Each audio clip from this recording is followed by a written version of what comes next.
touch the moon. And oh, I'll just On randomly. July 6th. Whoa. Shut up now. I'll just hold that right there because maybe that'll tickle all the good parts of my body. Maybe it'll disappoint me. Who knows? I don't know. I won't know until the day comes. Oh, yeah. Is there a reason why I'm doing this early in the morning? Yes, there is. It's because who knows? Who knows what people are going to do in certain moments? Happy early birthday. Yeah, happy early birthday to little old Leon. It's so great. And you know what I thought we could do early in the morning? We could just vibe out. You know what I'm saying? We could just vibe out early in the morning. Just like a few of us. A few of us could vibe out this morning because Leon's got some scores to settle. He's not happy. Leon's a little bit upset. Leon's not pleased. Leon's not pleased because it's clear people are on their fours and they don't know how to get off them. And they don't know how to suck what's between somebody's legs. And I've told y'all that many people don't know how to hold an opinion. They just know how to complain and hope that somebody like says the thing that they're thinking about. And if they don't, it's somehow an affront to them personally. But in order to make this all make sense, let's go back to the beginning. Sonya Massey, a woman who was murdered by the police. Many people claim that it's not murder. Don't know how they come to those conclusions. Oh, wait, I do. It's because they're talking about a pot being thrown, not a pot being thrown, but water in a pot being thrown. And according to one person who people want to believe in, we don't know what was in the pot. It could have been acid, because that's how you really look at something like this. And so all this discourse has been mighty fine stupid. But in me saying that it's unjustified, a lot of people told me to go watch this individual. A lot of people told me to go watch this guy. And we'll be coming back to this video in a moment. I just want you all to know that in the middle of information coming out about the cop who shot Sonya Massey, you know, the woman whose cardinal sin was saying, "I rebuke you in the name of Jesus." Turns out that this dude was hopping from police department to police department because he wasn't good at his job. He got a couple DUIs on his record. He's an overall prick and honestly shouldn't be around a gun or people, as far as I'm concerned. And a fool will sit here and maybe say something like, "Oh, you're just anti-cop." I don't know how you got that. I've been said I need cops in my life. I'm holding somebody accountable to the thing that they did, which was unjustifiably use deadly force. Escalating a situation arguably quite tame. And it only escalated because a fool is too emotional. Much like we talk about these women. Speaking of women, apparently you motherfuckers can't figure out what's a transgender or not. You laughing at all these leftists who can't figure out what a woman is. Clearly y'all don't know what a woman is, but that's a whole nother story for a different day. Sean Grayson was apparently fired without just cause. Don't know about that one, but let's see what we're getting into. The Illinois Fraternal Order of Police Labor Council filed a grievance saying the deputy that murdered Sonya Massey in the face was terminated without just cause. Sean Grayson shot a 36-year-old Sonya Massey in the head while responding to a call at her home. Grayson was charged with first-degree murder. He pled not guilty.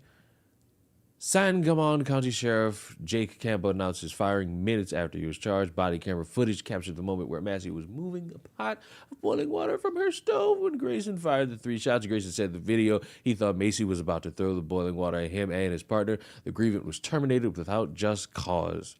FOP officials also argue that Sangamon County Sheriff's Office publicly disseminated details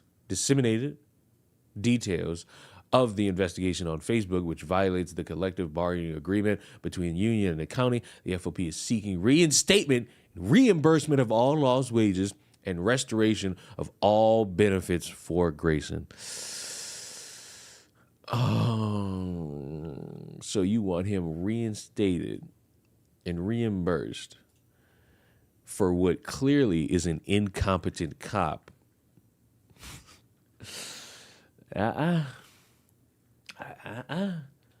It just can't go like that. Union wants some reinstatement. We just talked about this. But you know what's funny about this is that people had reactions and they said it was unjustified. Slow people will tell you if you look objectively, it's justified, but you could still punish him, which doesn't make sense. And you know, when news came out that people were, or not people, police union was trying to get him reinstated or seeking reinstatement, boy, people was mad. And they were mad justifiably because why do you want this specific officer back on this force? Knowing that his history is now out there for everybody to see, which makes me believe he should have never been hired by any police department in the first place. Why? And really, no reason was given other than, as a labor organization, we have an obligation to protect our members' procedural and due process rights contained in the collective bargaining agreement. Those rights come with very strict timelines. Pretty sure your members are supposed to follow police protocol and not just pull out their gun when somebody says they rebuke them in the name of Jesus. But this was on July 26th. You can imagine what happened on July 30th when they said that they will no longer try to reinstate the deputy who shot her. The Illinois FOP Labor Council decided against pursuing reinstatement for the former Sangamon County Sheriff deputy accused of did murder Sonya Massey.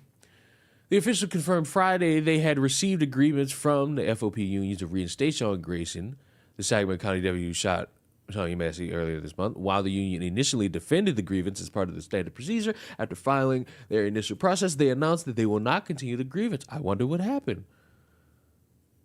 I wonder what happened. Why'd you pull out? We have arrived at the final stage of the process where a determination can be made regarding whether or not to proceed with Sean Grayson's grievance, the Labor Council said in a statement. The union has determined that it will not be proceeding any further. Yes. Our obligations under the collective bargaining agreement and to our members do not take away from the sympathy we feel for the family. Oh, I couldn't tell from the first statement. The first statement made it seem like, hey, it was all peaches and cream. It was all good. It was all wonderful. Just crazy.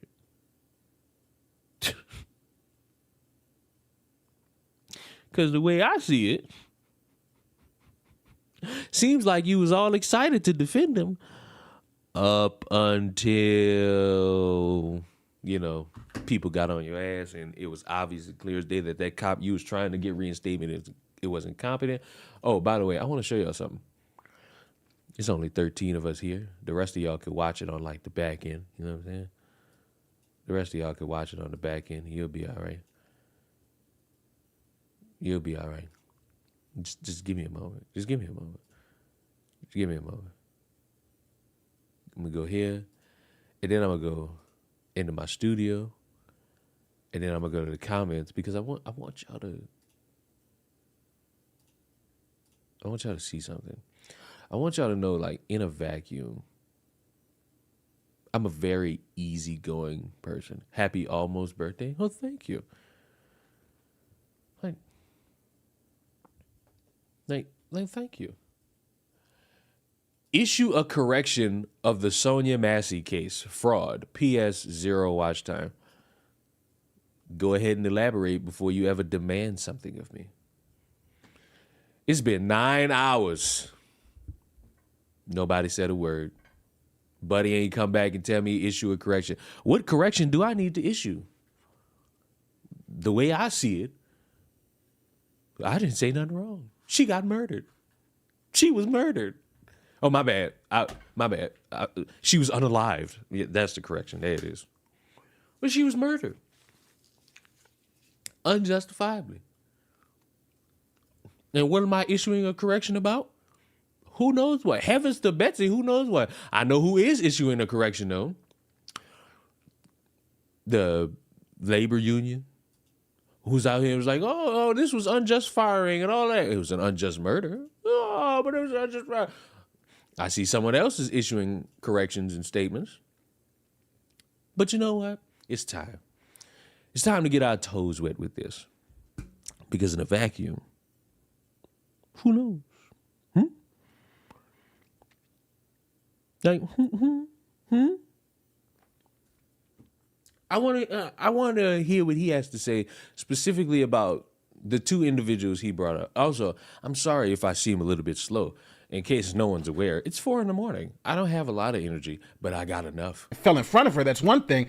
But you can see the pot falls way in, water falls way in front of her, where the steam is now all in front of the officers. Now, I hope this answers the question why my analysis was different than theirs. It's because I'm analyzing more information. I'm analyzing multiple body cams that were available at this time, where they could only analyze the... Remember how he brought up two individuals to say, hey, their takes on it were correct, but they were going based off of limited information. And I believe somewhere in this video, he stated that with the more information, they might have different opinions. One body cam that was available that didn't show the full context of what happened. So now I want to move on. Oh, look, it's that guy. It's the guy he brought up, the civil rights lawyer, which drastic name to have, because imagine going on Google to find a civil rights lawyer and you get a fucking YouTube channel. I want to read the comments. I feel like it needs to be read. I wonder. Show the video unedited? I don't think you motherfuckers know how YouTube works. Or a white guy. It's crazy.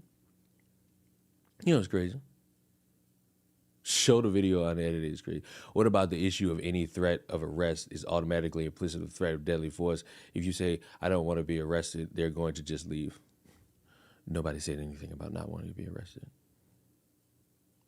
Illinois laws that says that you can't use self-defense against an officer to resist an unlawful arrest, but you can use self-defense to defend yourself from excessive force by a police officer. Oh. You gotta love it. You gotta love it. You gotta love it. So let's see. Let's see. With more additional information, will his opinion change? Actually legal. Hold on. The video was 30 seconds ahead. Let's go right back to the beginning. In this video, I will show you using screenshots from the body cam footage exactly why what happened to Sonya Massey was unjustified and illegal. If I had my camera on, I would transition so you could see my fucking face right now. The biggest shit-eating grin you could possibly imagine is on my face right now. Because what was the gimmick? The gimmick was that his video about this was 10 days ago. This is 10 days ago. A lot of information didn't came out. Don't we already have video footage? Yes. And in case you keep forgetting, a lot of motherfuckers can't show that numerous times. You know what I'm saying? So let's dissect. Maybe. Oh my God! Wait. In this video, I just realized what a petty fucking title he has for this video. The truth about Sonya Massey shooting from an actual lawyer who litigates police shootings. Oh. Seems like you whores are getting a little bit chatty at each other. Also, I'm not about to bore myself just looking at a white man. I need sustenance. I need to be able to enjoy something in the background, and I will, in the hands of NCAA 25. You using screenshots from the body cam footage exactly why what happened to Sonya Massey was unjustified and illegal. Who was acting in self-defense? Was it Deputy Grayson or was it Sonya Massey? Well, we have to look to Illinois law. And there are two important things there that you need to realize. One is that you cannot claim self-defense under Illinois law if you were the initial aggressor. Well, seems like if you were the initial aggressor, you can't claim self-defense. And I might be crazy, but when somebody says, yes, the game is not good, the game is fantastic. If somebody, and he quit, so that works for me. If somebody says, I rebuke you in the name of Jesus, I don't think pulling out a gun is you acting in self-defense. I think that's you being a little bit crazy. Crazy. Happy birthday from Italy. Oh, je m'appelle. Don't even try me. Secondly, it's actually... But wait a minute. I'm not done. Hold on. Question. Because, there was somebody in my comment section who pretends to know everything because he watches YouTube videos. He's like, well, what makes this different? And what makes this different? And you're leaving out this and you're leaving out that. Let's go by Illinois law, Mr. Law Degrees. If you can't fucking claim self-defense, if you're the aggressor, might I just plainly ask, should you be pulling out your gun? Not taser, your gun. When somebody says, I rebuke you in the name of Jesus, I don't think so. I think that makes you the aggressor. I think that makes you the person who, what's the word, escalates the situation. I'm just a thing. Illegal to use self-defense against a police officer if that police officer is using excessive force against you. So let's go through exactly what happened, because there are indisputable facts, and neither side gets to make up their own facts. These are the facts, step by step, of what actually happened to Sonya Massey. Jesus Christ. Fake ass cinematic wannabe music. You stupid. Happy early quarter century. It is. That's how you live, and that's how you choose to be. I'll shave the birthday spiel for tomorrow and how I actually feel about it. But just know, I'm happy if I could give you a little spoiler. You know what I'm saying? You know what I'm saying? Somebody asked me what monitor I use. Why do you want to know? So the first Sonya Massey video that I posted on X right after it dropped from... Happy belated Pride Month. Wow. Shout out to all my gays. Also, side note, since you brought up Pride Month, I'm gonna need y'all. Well, not y'all, unless you fit the description. I'm gonna need everybody who's curbing their enthusiasm about that transgender boxer. As much as y'all like asking what a woman is, you might. We don't know yet. You might have to start asking yourself what a transgender is. You might have to start asking yourself what a transgender is, because from what I've been gathering in the background, motherfucker may not be a transgender. Motherfucker may not be a transgender. But that's a story that, unfortunately, for the simple-minded who just want things automatically, will require more information. And I'm sorry, Libs of TikTok is not in the Olympics, nor is a part of the Algeria government to give you that information. She'll just sit there and grandstand about how transgenderism is a sin and how we need to do things about it. The Illinois State Police. Spoiler alert, I don't know what you're going to do with a boxer, but more likely than not, you're going to get your ass kicked. Went really viral, almost 40 million views. During the ensuing debates, as well as having time to fully digest the video and going over it numerous times, I saved a series of screenshots utilizing both officers' body cam footage that takes us step by step through the shooting that occurred. And these facts, which again cannot be disputed, we all have to work with them, they show that this was an unjustified shooting. And I'll show you exactly where they show that. Algeria is a Muslim country. They don't fuck with the LGBTQ. Yeah, a lot of people left that out. A lot of certain individuals who've made their videos about it and their tweets left that part out. Because the graphics are great and I'm in the market. Okay. Hold on. Let me attempt to score this touchdown really fast, and then I'll give you the information you claim to seek. Hold on. Touchdown. Touchdown by me. Let's just go ahead and go on the old bestie buy-in. It's possible the Olympian was born with Swir syndrome. It's either that or, what is it, DSD or DDS? Which is where a biological woman could have those fucking, I was about to test, is it testosterone or chromosomes? Either one, it's rare and it exists, but you listen to dumb fucks on Twitter, they'll sit there and pretend like, oh, you mean to tell me that's so? Matter of fact, let's just go ahead and get it out the way.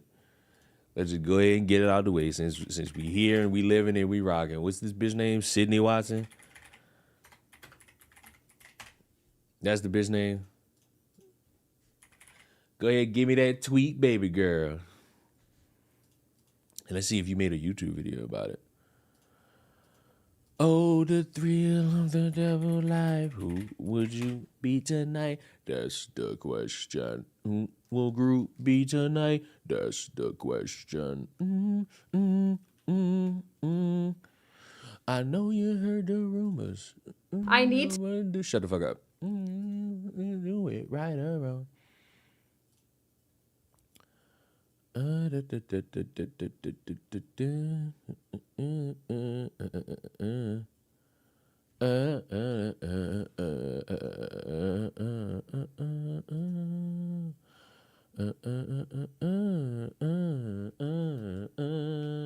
y'all know about Sanford and Son? I don't know nothing about that fucking Sanford and Son, you fucking youngsters. Y'all didn't grow up having a mama that don't watch shit but reruns. All right, so let's start here. Let's start here because Logan Paul was like, hey, why is this happening? This shouldn't be happening. And y'all are trying to fuck over women in sports and blah, blah, blah, blah, blah. Because all of a sudden you bitches, you stupid ass bitches and niggas finally give a fuck about females in sports after complaining that, you know, they should just sit in the kitchen all day. I might be guilty of spreading misinformation along with the entirety of this app. Although she's been previously disqualified for failing a gender test and has XY chromosomes, some sources say Iman Khalif was born a biological woman. I stand by my sentiment that biological men should not compete against biological women in any sport. And if you disagree, you're a sick fuck. For having all that. But if we were to peer into the quote tweet, how can you be a biological woman if you have XY chromosomes? Why are you all like this? And because motherfuckers like Sydney Watson are not doctors at all, and y'all come to them just so that you could get like 8 to 10 to 20 minutes of just like grandstanding under the sun about nothing, and I do mean nothing, it would behoove you all to know. Matter of fact, before I keep going, it would behoove a drastic amount of you to know that a lot of people, Sydney Sweeney here, the quartering black conservative perspective, the Officer Tatum, me, pretty sure Gothics might open her flaps about this one. None of these individuals I've named know anything about biology. They don't know anything about skin. They don't know anything about blood vessels. They know nothing. They're just giving their basic ass Google research. What they will not tell you, and this is Elon's app, by the way. So there are multiple rare genetic disorders where women might possess Y chromosomes. The most well-known example is Morris syndrome, a defect in the androgen receptor. Other examples, gonadodysgenesis, cholesterol synthetic defects, and impaired lytic cell differentiation. Which means you could be a biological woman and you could still have a Y chromosome. It's rare, but it exists. Like, it exists. But these dipshits won't tell you that, and they will sit here and pretend like they give a fuck about the Olympics. I'm not with you on that one. And to answer Roll-Up's question from like 10 minutes ago, a Samsung M7B Series 32 Smart Tizen 4K UHD monitor with HDR10, HDMI USB-C, and it's black. Cost me $287.01.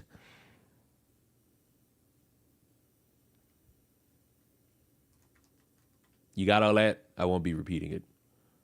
You know what I'm saying? I'm not going to repeat it. You know what I'm saying? But back to this. Maybe he left. I noticed that there was a lot of misinformation and a lot of confusion. So I saved all these screenshots and then I formed them into a thread on X. And it's still up on my X account. It's at John Bryant ESQ, the civil rights lawyer, on X. And it's gone pretty viral. Did you just cast the curse? It's, well, almost at 1 million views. So let's go through them because they establish the baseline that neither side can dispute here. And this is using timestamps. So the first screenshot is at 1:19 and 44 seconds. And this is where Deputy Grayson asks Sonya Massey for her ID. He's inside her house. He says, "You're not in trouble. I just need your last name." She's not under arrest. She isn't being accused of having committed any crime. Deputy Grayson is in her house as an invitee. She's not in handcuffs. We don't see her being frisked. There's no indication that she's armed or dangerous. At this point, this is just a conversation with somebody who had called police with concerns about a prowler. Oh my God, what a pig. For some reason. There are indications I that lost this she had fucking mental game. issues. I lost Unfortunately, it. wasn't I until lost after the it. shooting I lost it, that folks. Any of these officers radio dispatch and asked if there was any mental health related history at this. Sidney Watson does comedy videos. Don't get put in a scenario where I gotta curse you out at soon to be 5 o'clock in the morning. I don't give a fuck what Sidney Watson does. The dumb fuck is illiterate and is not smart. This address. That's something that they could have done before the fact. Here's the next thing that happened at 1:20 and 16 Mama Max's return. The children are in danger, just so you know. seconds. As Sonya looks for her ID, Deputy Grayson notices a pot on the stove that's boiling, and he points it out to the other deputy, who, by the way, as far as I've seen, is thus far unnamed. So I'll refer to him as the other deputy. At 1:20 and 18 seconds, the other deputy then turns and he Motherfucker unnamed because he ain't do nothing. That nigga's so fucking cause in this shit is to just have body cam looks footage. towards the pot that's on the stove. His body cam video shows the pot on the stove with blue flames under it. The other deputy says, "Check on the burner," to the best that I can tell, though it's kind of difficult to hear. At 1:20 and 21 seconds, as Sonya gets up and walks around the other deputy to walk towards the burner, as instructed, Deputy Grayson then says, "We don't need a fire while we're here." At 1:20 and 23 seconds, Sonya says, "Right," in response to Deputy Grayson's concern about a fire, and she reaches to switch off the stove's burner. At 1:20 and 27 seconds, after turning off the flames, Sonya grabs oven mitts and she removes the pot from the stove, heading towards the sink with the pot. At 1:20 and 29 seconds, as Sonya moves the pot from the stove to the sink, the other deputy then laughs and turns around and walks away from the kitchen and towards Deputy Grayson, who is also either smiling or laughing at Sonya. At 1:20 and 30 seconds, in response to the officer's laughter at her, Sonya, who is now at the sink with the pot, turns her head towards the other deputy and asks, "Why are you moving?" At 1:20 and 33 seconds, the other deputy asks, "Huh?" To which Sonya again asks, "Where are you going?" This motherfucker went back, rewound the stream, and listened to every fucking word I just said and typed it out. That's drastic fucking dedication. Do you understand me? 1:20 and 34 seconds, the other deputy, while laughing, says, "Away from your hot steaming water." Sonya replies, "Away from my hot steaming water?" At 1:20 and 36 seconds, the other deputy says, "Yeah," as he turns his attention away from Sonya and begins to look around the house, which also implies that he does not view Sonya as a threat. If he did, why would he turn his back to her, literally? We don't see Deputy Grayson at this point because Grayson has not yet turned on his body cam. At 1:20 and 37 seconds, after the other deputy says, "Yeah," Sonya can be heard pouring steaming water into the sink, which is causing sizzling sounds, as she casually responds, "Ah, I rebuke you in the name of Jesus." At 1:20 and 40 seconds, Deputy Grayson loudly says, "Huh?" And Sonya calmly repeats, "I rebuke you in the name of Jesus." And we can see on the other deputy's body cam at the time that this occurs, Sonya is still facing towards the sink, and she has turned her head towards over her left shoulder, looking towards the deputies who really are on the other side of the room that she's in, and not even in the kitchen with her. We can see on the video that she is not walking towards them in any way or approaching them, or even holding the pot. She's got the pot at the sink. She clearly is not using the pot as a weapon, nor threatening to at this time, unless you think the rebuke comment is a threat, and we'll get to that. Just let me poll the room. There's like 10 of us here. Do you think saying "I rebuke you in the name of Jesus" is like a threat? Especially when like y'all got significant distance between each other? I say no. I vehemently say no, and I lost the game. Like I vehemently say no to that. But who knows? Maybe one of you thinks it's a threat, and we're doomed in society.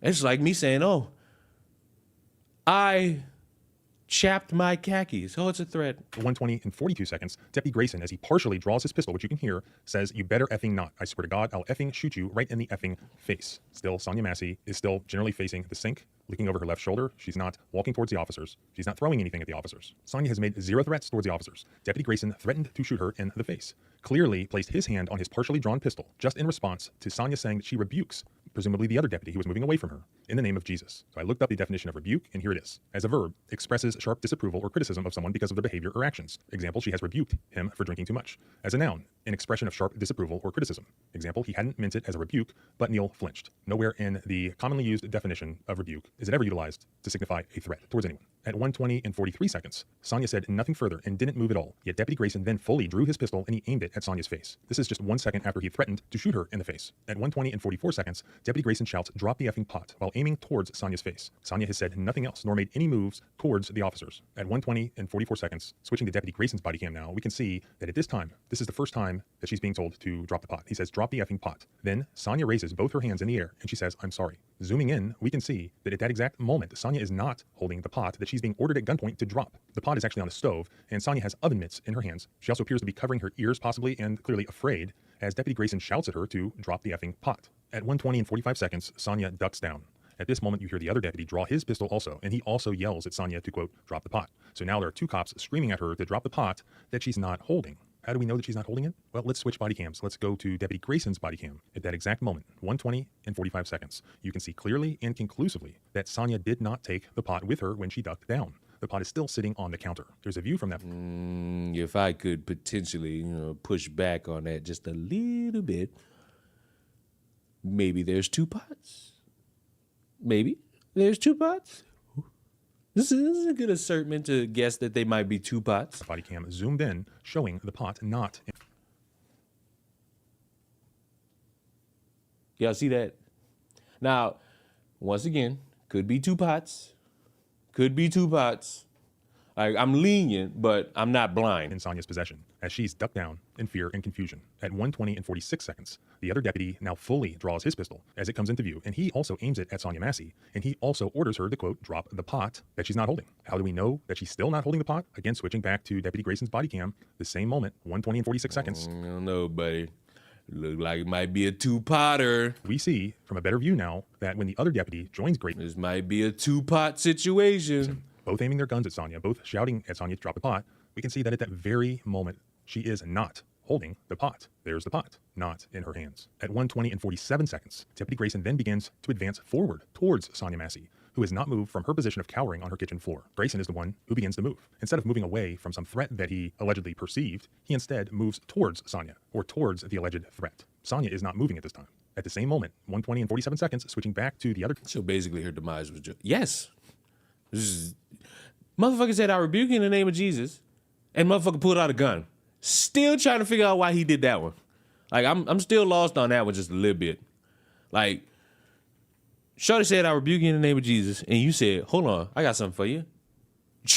For deputy's body cam, we can see that Grayson is moving towards Sonya Massey, and that the other deputy then has not moved, and so he muzzle sweeps Deputy Grayson's back as Grayson is quickly and suddenly moving in front of him and towards Sonya. Again, instead of away from some threat, or instead of creating distance between himself and a threat. Then at 1:20 and 47 seconds, Her demise was calling the police while black. Let's not go that route. looking from the other deputy's body cam, this is the exact moment that Deputy Grayson fired. At that moment, the other deputy's muzzle of his firearm is still pointed at the back of Deputy Grayson. So at that point, he could not have also fired. It looks like he likely could not even see Sonya Massey at the time that Grayson fired due to Grayson walking in front of him. Now, at 1:20 and 47 seconds, switching back to Deputy Grayson's body cam, we have a better view. This is what he saw, which appears to be, at the moment that he fired, within at least the same second, he sees Sonya Massey going from being crouched without holding the pot while at gunpoint to suddenly reaching up. This is as Grayson is quickly and suddenly advancing on her after having held her at gunpoint and threatened to shoot her in the face, ordered her to drop the pot numerous times that she wasn't holding. As he advances on her, Sonya then suddenly reaches up, grabs the pot with the oven mitts still on her hands, and then, at least with one hand, holds the pot over her head and dumps the water out. The claim is that she was throwing the water, or attempting to throw the water, at Deputy Grayson. Switching back again to the other deputy's body cam. Those particular cops? I don't know about those particular cops. I'm pretty sure they're the one. I'm with you that one motherfucker was looking for a reason to get his rocks off. And guess what? Big Tyrone go get his rocks off. You know what I'm saying? Cam at 1:20 and 48 seconds, we can see that after Grayson shoots, you can then see what appears to be steaming water hit the office chair that's at the lower left and on the kitchen floor. And this office chair is between the officers and Sonya Massey. Clearly, the water was flying some distance through the air onto that chair and onto the floor.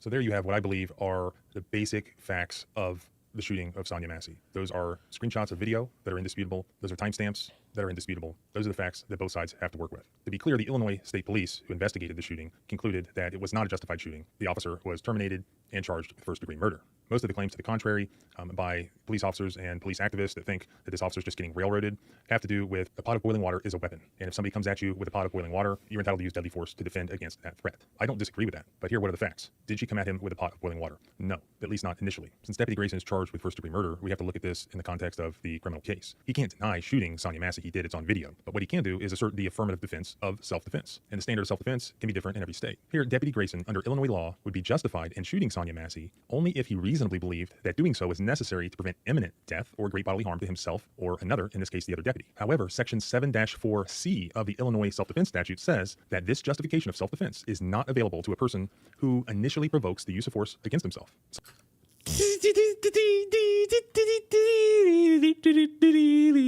So he's fried. So, under Illinois law, a person who initiates or provokes the use of force has only a limited right to thereafter use force in self-defense. So if Deputy Grayson was the initial aggressor, and we can see from the screenshots from the timestamps, just merely in response to the rebuke comment, he pulled a gun on Sonya Massey, who's just standing in her kitchen with a pot of water. He threatens to shoot her in the face. He pulls his pistol and he aims at her face. Sonya Massey has taken no steps towards him. She has made no threats towards him. A rebuke is not a threat. To believe so may be objectively true or subjectively true, but it wouldn't be reasonable because that's not the definition of I rebuke you in the name of Jesus. At no point does she take any steps towards him. Yet he's holding her at gunpoint, threatening to shoot her in the face, tells her to drop the pot. Thereafter, she's not holding the pot. She drops to the ground. He continues to hold her at gunpoint. And then he begins to advance on her. So if he thought that he was in imminent danger of death or great bodily harm, remember, he wasn't there to arrest Sonya Massey. This was just a sudden thing that he perceived as a threat. If that's the case, and he had the ability to escape that threat, like walk backwards, which he didn't do it. Instead of just backing away and creating distance, creating space, he decides to quickly and suddenly move forward. He has problems with asserting self-defense here. One is that he was the initial aggressor. If he's going to argue she was an imminent threat because of boiling water, well, it's only proximity to that boiling water that would make it an imminent threat. All he has to do is create some space. He didn't do that. But what about the fact that he was a police officer? So according to the Illinois State Police and prosecutors in Illinois, Deputy Grayson was acting illegally. He was acting unlawfully. I think there's a pretty easy case to be made here that at the point she was being held at gunpoint, when she wasn't supposed to be under arrest, these people were invited into her home, they pulled guns on her, threatened to shoot her in the face. At that point, she is actually the one who's in imminent danger, and it would be very reasonable for her to have believed that she needs to use self-defense, that she needs to somehow defend herself against this imminent and unlawful threat to her life. So she could have pulled a gun at that point, and it would be seen as reasonable. She could have grabbed any weapon, but all she did was grab the pot. Illinois state law does allow their citizens to assert self-defense when they use force against a police officer under certain circumstances. It can't just be that it's an unlawful arrest, that they believe it's an unlawful arrest, and it is, in fact, an unlawful arrest. It has to be an excessive force situation. So where an officer uses excessive force, that then invokes the right of self-defense in Illinois, and a citizen is entitled to use self-defense against a police officer where they are using illegal and unconstitutional excessive force against that citizen. So here, aiming a pistol at Sonya Massey's face, threatening to shoot her in the face, and then advancing on her as if he's about to do that, in my opinion, fits right under that exception. Here's the point. Under Illinois law, Sonya Massey would have been legally justified. It would have been lawful for her to grab a pot of water or any other weapon and try to defend herself against this unlawful officer. Even though he has a badge, it doesn't matter. He was acting unlawfully. If the facts really were that he came inside her house and just out of nowhere, she picks up a pot of boiling water and comes at him with the pot of boiling water, nobody would deny that he would be allowed to defend himself. He would be allowed to use deadly force to defend against that threat, even boiling water. Those aren't the facts that we have here. You don't just look at that moment. You have to look at how that moment was created. That's why you can't be an initial aggressor. You can provoke a road rage incident and then shoot the guy and claim, well, it was self-defense. If you were the aggressor, if you provoked it, that's just what happened here. Sonya Massey had committed no crime. Yes, he thought she was threatening them with a pot of boiling water. In fact, she was not. And that's the claim that he can make to a jury if and when he gets to trial. His belief that he and his partner were in imminent danger, it has to be objectively reasonable. Even if he truly believed they were in danger, that belief can be unreasonable. And from my understanding, that's the difference between first-degree murder and second-degree murder in Illinois. So a jury could ultimately determine that, yeah, he thought he was in danger from Sonya Massey, but that belief was unreasonable under the circumstances. So they could find him not guilty of first-degree murder, but guilty of second-degree murder because he did have a belief, but it was unreasonable. And I think there's a good chance that is where this falls. He didn't walk in there with any intent to kill Sonya Massey that night. It was something that happened suddenly, and because he never should have been a police officer, he didn't have the temperament for it, maybe he didn't have the intelligence for it, and he was very... It's really crazy how like a regular ass civilian such as myself said this shit, and motherfuckers want to run me and want to tell me that, oh my God, you need to go watch Nate the Lawyer. Y'all better get it out y'all fucking mouth. And guess what? The video's still behind a paywall. It's still behind a paywall. So, might I ask, could like for the remainder of our time together, if you want me, if you think I'm wrong about something, how about you give me some information and not just go watch this YouTuber who did this better than you? Because if you got to hide some shit behind a paywall, you didn't do shit better than me. Quick on the trigger, and apparently very afraid of the situation. All of those things are unreasonable. They're indicators that he acted unreasonably. So thanks for watching, and I want to thank this audience for donating to the Institute for Justice in the last video. I'm told that just in like 4 days, you guys donated over 20. Like, a friend is a cop is a qualified statement. Hey, watching a YouTube video is not a fucking qualified statement.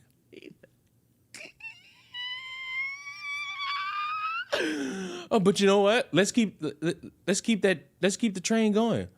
Let's keep the train going just a little bit, because motherfuckers was like, oh, but the Officer Tatum is a former cop. All right, so let's listen to an active duty cop. On July 6th, good morning.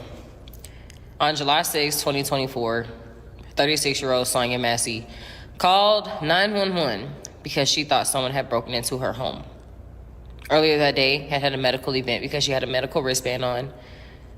When Officer Grayson, I don't even want to say his name, but when Officer Grayson responded to dispatcher's call to her home, he stepped to her front door with the intent to kill her.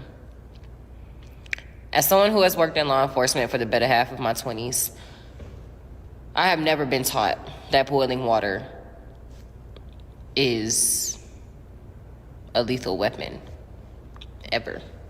See, you're taught, where I was trained, you're taught ability, opportunity, and jeopardy. Does someone have the ability to hurt you? Does someone have the opportunity to hurt you? And do you feel like your life is in jeopardy? Now, I've never really always agreed with the jeopardy part because everyone's perception of a threat is different. There was nothing in her hands when she fell to the ground when he started shooting. Well, that's just not true. You see how easy it is you could agree with a motherfucker and still just be like, hold on, buddy. Someone could be a former cop, doesn't mean they're a good one. No, that's not why we're here. The reason why we're here is because motherfuckers are, oh, but the Officer Tatum is a former cop. He knows what he's talking about. That motherfucker wasted time in that video to tell you don't know if that's water. It could be acid. So I'ma just like grip your hand. I'm going to grip all y'all hands when I say this next part. It's okay to just shut the fuck up. It really is okay to just shut the fuck up. And I agree with MC Not. It's case by case. But motherfuckers never will realize that. They think everything is the same. In some like vacuum, they think every situation is the same. I'm sorry. Because I saw this. It wasn't in my comment section. It was on Twitter. It was on Twitter. Don't compare this to Kyle Rittenhouse. I saw motherfuckers trying it.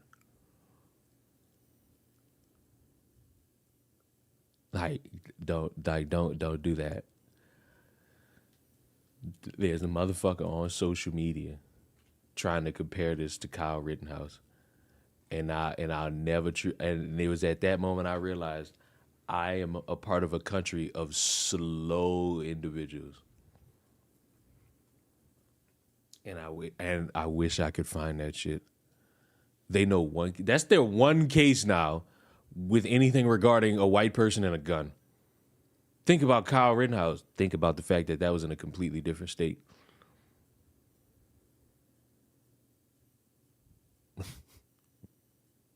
Like, hello? Like, think about it being in a completely different fucking state. How about doing that part first?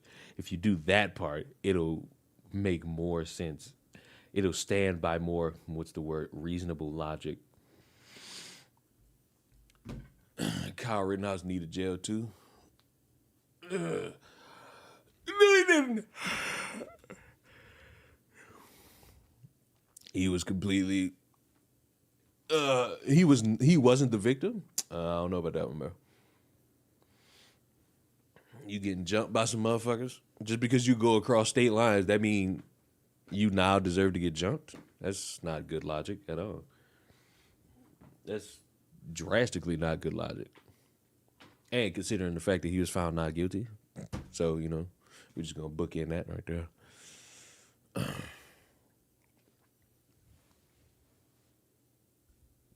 Pretty much, no, don't pretty much that. Don't pretty much that at all. You should not pretty much that. You should not want to pretty much that. Like, you should not.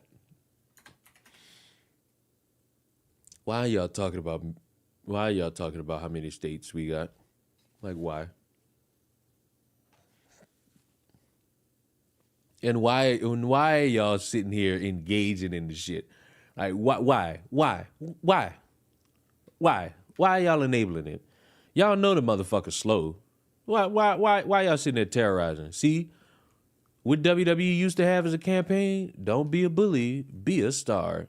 How about y'all stop that?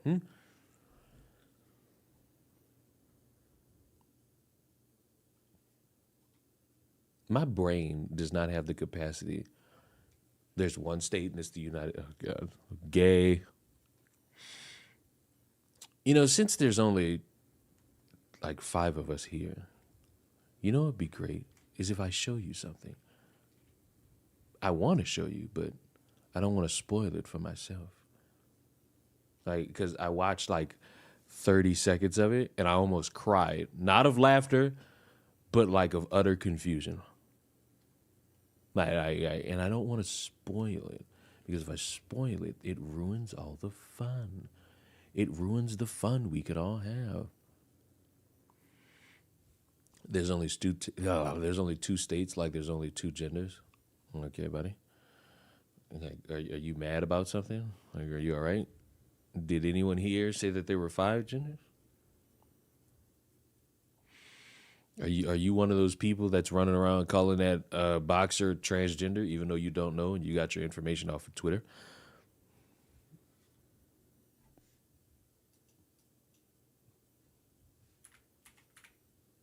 Because like it increasingly hurts my soul just a little bit that motherfuckers are just running around saying, "Hey, that motherfucker's transgender because look at them."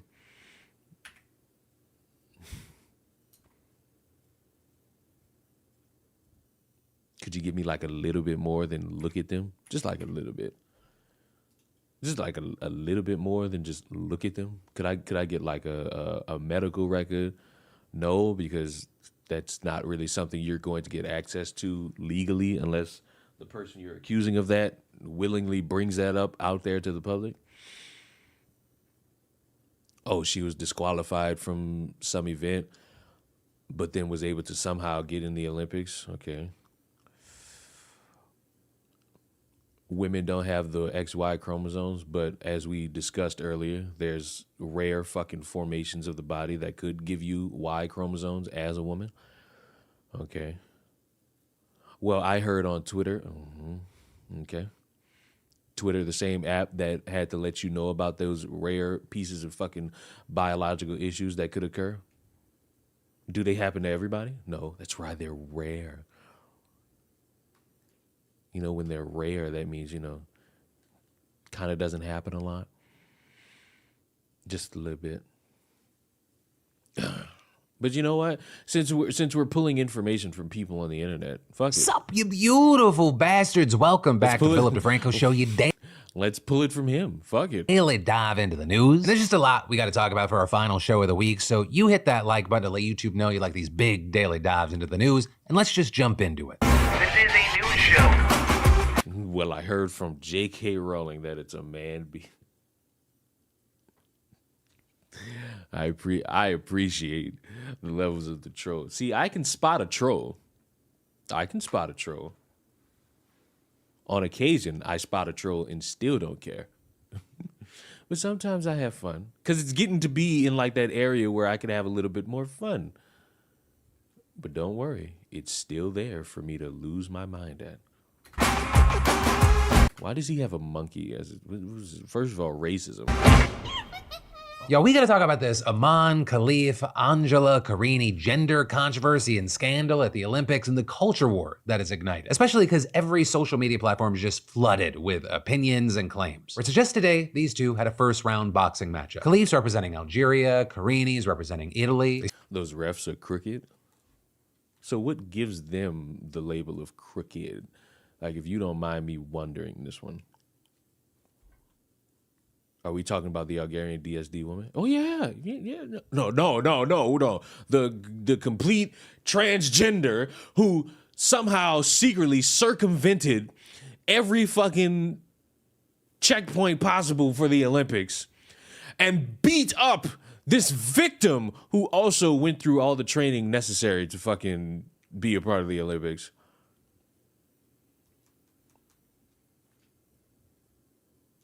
That's another thing. The refs, what could the refs do? She got punched and she said, no, let me get out of here.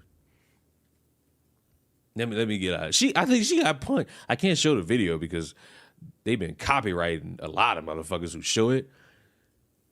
Motherfucker got punched, realized her nose was fucked, and said, can't do it. They start exchanging blows. At one point, Khalif strikes Karini so hard that her headgear appears to come loose. And after only 46 seconds in the ring, Karini forfeits, falling to her knees in tears. Right? And so Khalif gets declared the winner, and Karini saying afterward with a noticeably bruised face, "I have never been hit so hard in my life." And adding, "I felt a severe pain in my nose, and with the maturity of a boxer, I said enough because I didn't want to. I couldn't finish the match. It sounds like an honorable thing to do. Like, if you know you fucked, why keep fighting? This is not an anime. Had to preserve my life." And also with that, noting two things. One, that she was not trying to make any sort of political statement by... Too bad, sweetheart. You could have the best intentions imaginable. Twitter said, hold on, let me try to defend you. They got, I stand with... I'm not about to try to fuck her name up. I stand with her. I stand as if she got raped. Like, no. She got into a boxing match. She said, you know what? I'm about to preserve my health. I'm tapped out.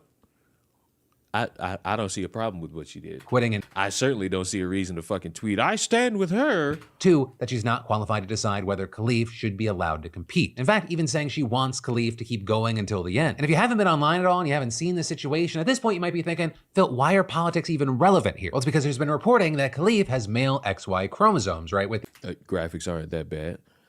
Are you saying that because I tried to chase down a wide open touchdown run and somehow made my players trip over each other? Pretty good skill, might I say. The insinuation being, or some people outright saying, that she's trans. And actually, if you look into this, all this began during last year's Boxing World Championships when Khalif was disqualified after having high levels of testosterone, with the president of the International Boxing Association saying at the time, "Based on DNA tests, we identified a number of athletes who tried to trick their colleagues into posing as women. According to the results of the tests, it was proved that they have XY chromosomes. Such athletes were excluded from competition." However, both Khalif and the Algerian Olympic Committee denied that claim, and you also had the International Olympic Committee later clearing her to compete in the Paris Games, with its chief spokesman asserting that neither Khalif nor another Taiwanese Olympian who failed a sex test are trans. With the IOC even putting out a statement today clarifying that it bases the age and gender of all Olympic boxing competitions on athletes' passports. And on that note, Khalif's passport says she's female, which is important because Algeria doesn't recognize transgender citizens, and they wouldn't allow her to change her gender on her passport even if she wanted to. Right? It's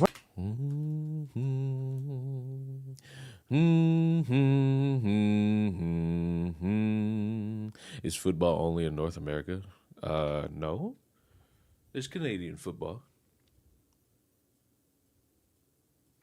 There's also football, but that's not football. That's soccer.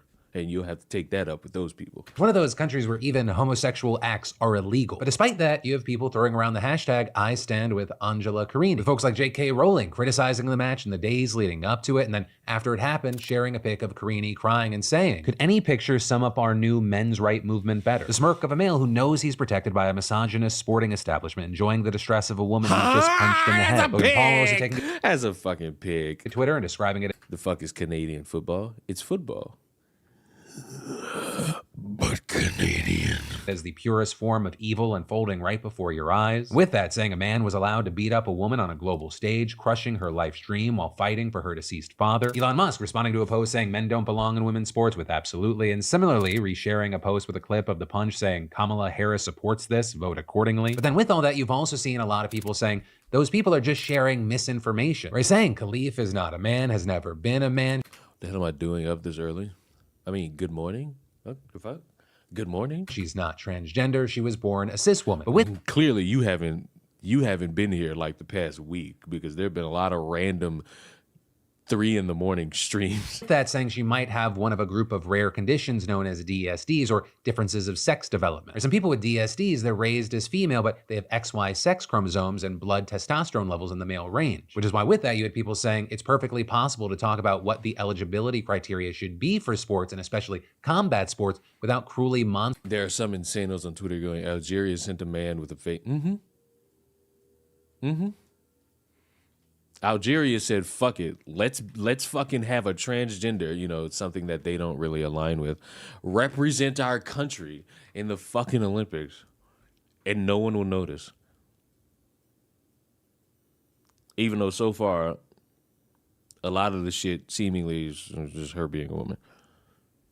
These people give me that Tim Pool energy. Oh, Lord. monstering someone with an intersex condition as a violent male. And others arguing Iman Khalif is not this like overpowered monster. Then pointing to how she was defeated in a fight in the last Olympics and adding, everyone tweeting now about how Khalif is really a man beating up a woman in the ring. She isn't. Has likely never watched a moment of women's boxing in their lives. And Probably has just watched Ronda Rousey at her peak in the UFC. I want to stress, while all of this is playing out, we really don't know what her situation is because her medical records have never been made public. But with all that said, we're gonna have to see how all this plays out, as it's just continuing to grow right now, and it's definitely one of the biggest gender controversies in the Olympics ever. And currently, unless something changes, it looks like Khalif will be facing off against her next opponent on Saturday. So in the meantime, while we keep our eyes on this, I gotta ask, what are your thoughts here? And then My thoughts are quite simple. Unless you motherfuckers on Twitter can prove she's transgender with more than just look at the face, you got nothing.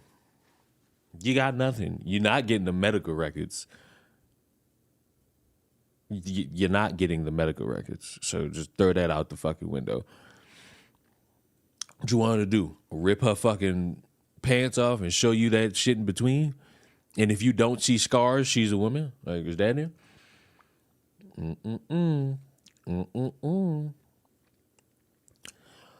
Tim's GTA takes are deeply weird. No, his GTA takes are fucking retarded and slow. But motherfuckers like that shit. Other countries can request testing. Well, are they? Because if they don't, seems like nobody cares. Except for the out-of-shape Americans who feel like two people who are not representing their country somehow deserve, like, the grace. Even though a lot of these motherfuckers, like, talk about how much America first they are. You know? You understand? You get where I'm coming from? You pick it up how I put it down?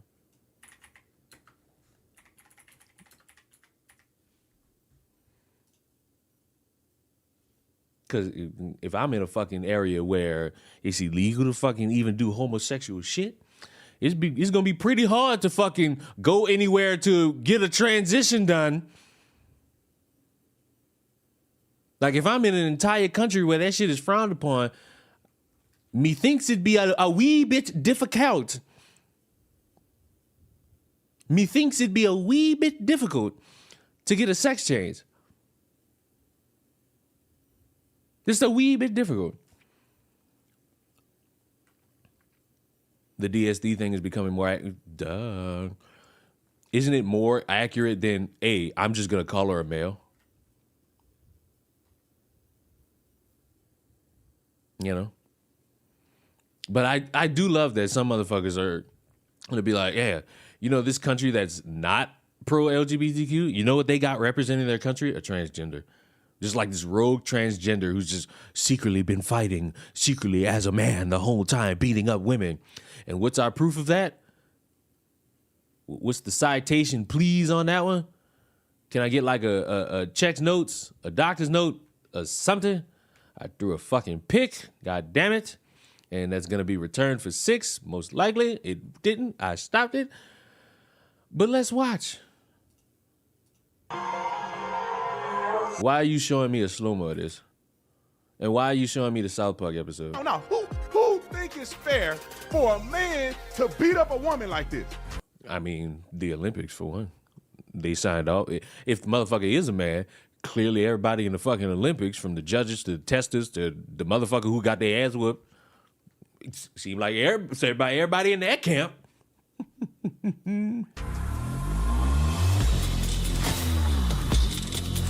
Can we read the comments? Nope. You know why? Because the second comment is, remember, the Democratic Party supports this. The Democratic Party in America, who holds no fucking jurisdiction in the Olympics because it's in France. And the motherfucker who y'all all in a tizzy about is a part of another country altogether. And the woman y'all pretending to care about is representing a whole nother country altogether. This video is brought to you by TatumStore.com. TatumStore.com, a crazy meme that went viral on my page. We made it into a T-shirt, so check out the meme. It's your girl Kamala Harris used to be. All right, and because only 2 people asked me what my thoughts are about Kamala and all this she black, she ain't black shit. She probably got like a percentage of black in her. If we were to peer down this family tree.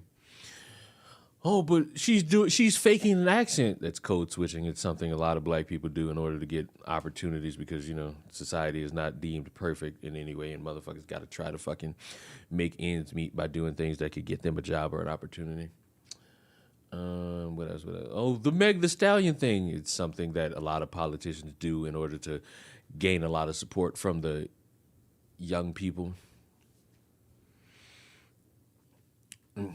In order to convince the young people that, hey, I relate to you with this internet trendy thing that you care about so much. For example, just for basic example, Trump selling shoes, Trump getting a mugshot and news anchors trying to say that will relate to black people, Trump selling Bibles with his name on it, Hillary Clinton talking about Pokemon go to the polls and randomly pulling out a fucking jar of hot sauce as if that shit was going to make you look more natural to black people. It just made you look stupid as fuck. Because everybody simply was asking, hey, why in the fuck do you have a random fucking bottle of hot sauce? I don't think black people looked at that and said, Queen, you are so fucking relatable. Hulk Hogan came out. All you motherfuckers that's mad that she's pandering to people, where the fuck were any? You motherfuckers was calling Amber Rose and Hulk Hogan patriotic for giving speeches at the RNC. So please, spare me. Spare me this random fucking subjective grandstanding you got. Oh my God, it's an affront. How dare they do this? If you're going to be something, be fucking for real. Like, at least have the courtesy to be fucking for real. Every politician, whether they trying to be the president, vice president, attorney general, city controller, anything. These motherfuckers are doing anything to get the vote. They're trying anything. A fucking mayor, a state governor. They're going to fucking pander to the people to get a vote. Anybody pretended to be mad like, oh, I've never seen, how dare they do this? They're insulting our intelligence. No shit, because they know you dumb. The Indian with the dot, all right? And it is, ladies and gentlemen and ladies, we were first to this story. We brought this story up a while ago about this transgender. I don't know if the person hermaphrodite. I don't know what they are. They ain't a woman. You ain't a woman. Ain't no way you should be fighting a woman. I don't care what you is. You fighting a woman. Everybody can see that this ain't a woman. Now, allegedly, this person did not qualify, and Pat McAfee kind of gives a better overarching theme to it. I'll play his clip in a second. But this person did not qualify because the person has XY chromosomes and the testosterone level is higher than the average woman, so they could not compete, I think, in their country. But then they were still eligible to play in the Olympics. Now, you're going to lose your mind when you hear what the Olympic officials said about the fear from female athletes regarding men competing against women. Roll the clip. What do you say to the female athletes who are competing, who are very concerned that they will get in the ring against athletes who are so powerful and they feel that they have an unfair advantage because of their high testosterone levels? I think what I would say at this stage is that, as I said before, these athletes, boxers, are entirely eligible. They are women on their passport. They have competed for many years, and I actually think it's not helpful to start stigmatizing people who take part in sport like this. But they are women. They competed in Tokyo. I think we all have a responsibility, by the way, to try to dial down this and not turn it into some kind of witch hunt. These are regular athletes who've competed for many years in boxing. Nice sack. Thank you. That's an 88 overall Vaughn Miller.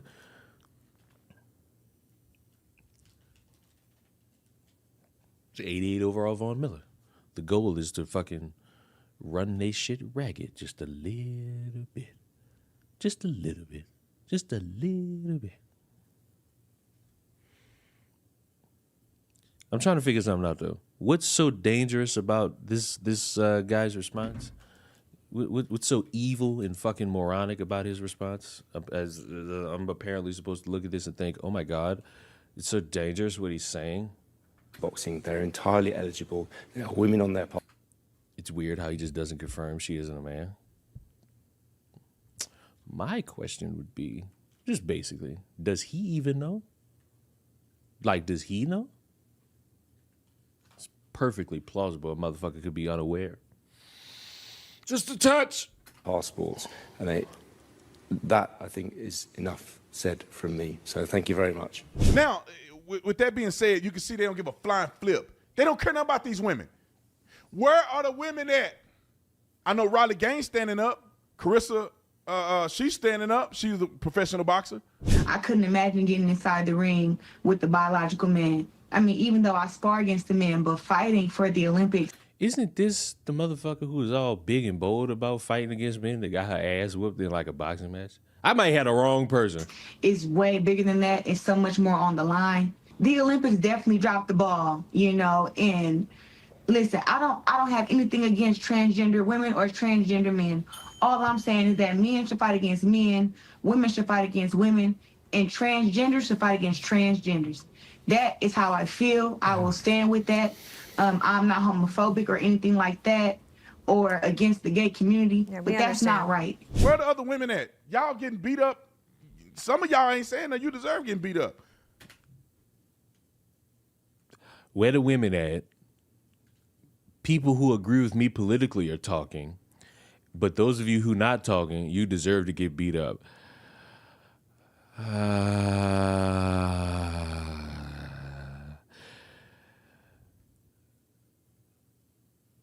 I don't know if the gaming witch is still here, but because you haven't discussed any of the happenings going on in the Olympics, you know, that don't concern you at all, you should get beat up. I guess, because that's the logic we running with now. That's the logic that I guess makes the most amount of sense. Anyone else in here who's a woman and you haven't given your opinion about the Olympics, you deserve to get beat up, I guess. Matter of fact, maybe I'm being uncharitable. Let's hear him again. Phobic or anything like that or against the gay community, but that's not right. Chick tries. You're a woman, and since you haven't spoken up about the Olympics, you know, something you clearly care about, you deserve to get beat up, according to an American man who really doesn't care, and he's just talking out loud so that people could look at him. You know what I'm saying? Where the other women at? Y'all getting beat up. Some of y'all ain't saying that you deserve getting beat up. You not saying nothing, you deserve to get beat up. Maybe my man. Let me hear it one more time. Maybe uninterrupted. Homophobic or anything like that or against the gay community, but that's not right. Where are the other women at? Y'all getting beat up. Some of y'all ain't saying that you deserve getting beat up. At some point, you got to say enough is enough. Now, I'm going to play this clip. So what you going to do? You say enough is enough. What you going to do? You going to convince these motherfuckers to not compete in the Olympics? Good luck. Like, dead ass. Good luck on that one. I'll be back to say happy birthday. Well, that's tomorrow. That's not now. This is kind of the reason why the stream is titled Tomorrow's My Birthday. Hello. Is his wife and mother talking about it? I mean, fuck, who knows? Hopefully they are, or they deserve to get beat up. Hopefully they are. What a motherfucking touchdown, though. You fucking see that fucking... That's dick ball right there, ladies and gentlemen. That's mighty fine, elongated, veiny dick ball. Did y'all see that shit? What a fucking tutty to the motherfucking buddies. Like, what the fuck? That fucking touchdown was fucking immaculate. That's a motherfucker to the motherfucking spot, my boy. That's how you motherfucker wet that shit up. Expeditiously. I got nowhere to throw the fucking football. I got nowhere to throw the fucking football. I have nowhere to throw the fucking football. I have nowhere to throw the fucking football. Fuck me. Clip so you can see it, and I'm going to play Pat McAfee's thing. But you're going to be able to see this, the full fight. It didn't last number 40 seconds. Who do you think the transgender is? Just keep watching. We're about to stop. No, I'm not playing against the CPU. I'm playing against a real person. What we're playing is touchdown tango. It's the first person who could get like a 28-point lead for the win. Or who wins the game, like, altogether. And I got 45 seconds to win this game. Hopefully I win. Final welterweight fight of this session between Algeria and Italy. And we're off.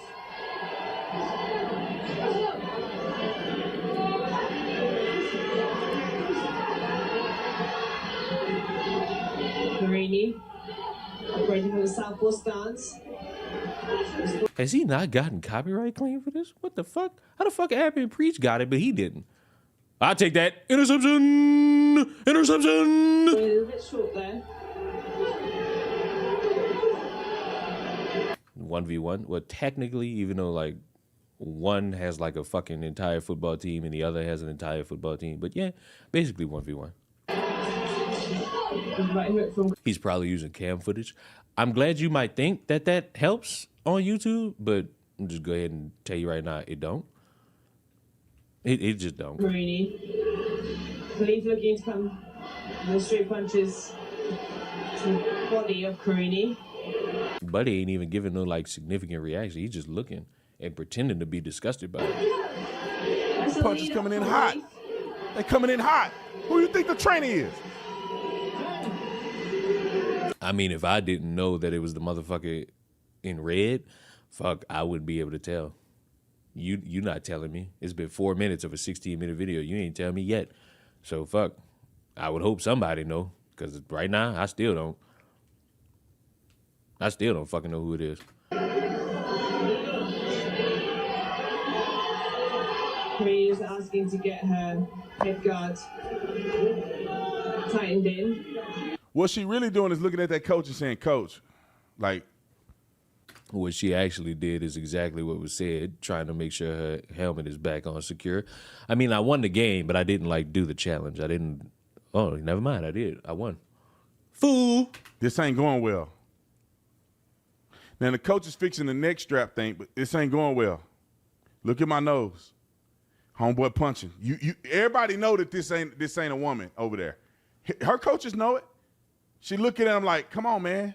Y'all got to do something about this. He said, get back in there and fight. Does this not happen in men's boxing? Oh, it does, but motherfuckers got to pretend like they care. You know what I'm saying? Because I'll just say this right now. None of these motherfuckers like running around saying, oh, my God, what are we going to do? I don't see none of y'all going to Paris to boycott. But let like 5 motherfuckers stand outside and be like, we don't want this. Y'all will be like, oh my God, they're trying to fight back. They just standing there. They ain't doing nothing. Gave up the fight. Coach said no more. You know what's crazy? If this motherfucker is trans and they end up losing, motherfuckers gonna be like, ha ha, real woman fought back and all this shit. And all that's gonna make me say is, oh, why did come this other motherfucker quit? She can't handle them punches coming in from a man. And I think she knew that she gonna get obliterated and potentially seriously injured if she just keep taking them blows from that dude like that. Now I want you to watch this, because this is where it ends. Look at this punch, y'all. Yeah, what's the problem? Is that an illegal hit? Are you gonna tell me that's an illegal hit? Because it's not. Welterweight bout there between Angela Carini and Do you think these bitches just sign up for boxing just to grab each other by the boobs? Like, I'm pretty sure they got to start swinging on each other. Look at that dude. Look at this dude. I swear. Shut up, Brandon. Shut up. Let it go. Let it go. Look at this punch.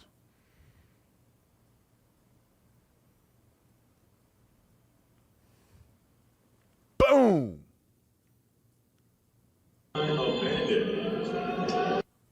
Can you tell which one the dude is? Nope. Okay. Look at his shoulders. Look at the height. Look at the slender build. This is a woman. She got breasts and arms. I don't mean to sound like a liberal, but y'all ever met bitches that aggressively work the fuck out? Like, y'all ever seen them bitches that just like aggressively just say, you know what I'm gonna do? Go to the gym. Them hoes muscular. Them hoes is muscular. A little bit more fat content. This is 4% body fat, no chest. This a dude. Victorieuse par Abdo. In red from Algeria. Look at him, bro. What the? This is a dude. Look, trying to be nice. Girl, like, man, get off me, man. Get away from me. I don't want to slap hands with you. You know that ain't right.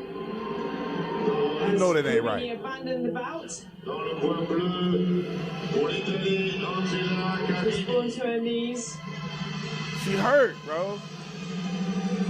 Don't try to, man, don't touch me. Don't touch me, bro. You know you a dude. You been training.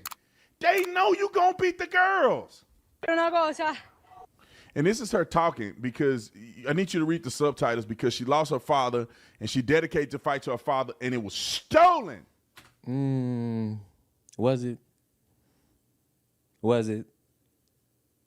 She competed. She not pulling punches. This motherfucker maybe is pulling punches. She quit. Can you really say it's stolen if a motherfucker quit? I don't think so. Stolen by an XY chromosome person. Also, I'm surprised nobody's trying to say the Adam's apple. Oh, because nobody saw it. Which is a man. Roll a clip. Non so se si sente. Lui è mio padre. Probably would have won. Probably would have won. Realize this is not for the medal. So it's like she would have had another fight. She could have won and got her ass whooped the next round. Hello. Io ho fatto l'ultimo chilometro perché un giorno mi sentii stanca. Prima di Tokyo mi sentivo stanca. Dissi babbo, sono stanca, gli allenamenti sono intensi, però io non mollo. Lui mi disse, Angelina babbo, un campione è un po' come quando combatti, è un po' come il ciclismo. Il campione quando vede l'ultimo chilometro lo sai che cosa fa? Pedala ancora di più. Allora tu arriva a quell'ultimo chilometro e pedala, vai fino in fondo perché io sarò sempre con te. E così ho fatto. Fino alla fine ho combattuto col sangue negli occhi perché volevo a tutti i costi. Hey, maybe according to Melanie Mack, she's praying to a demon. You know, because, different languages don't exist. Questa vittoria, solo per mio. So I don't know if this is the same fight or this is a different thing that she. Dickhead. It says boxing road to Paris. That's not the same fight. That's not the same fight. It was not a post-match interview. She put out her sentiment that she's fighting for her father.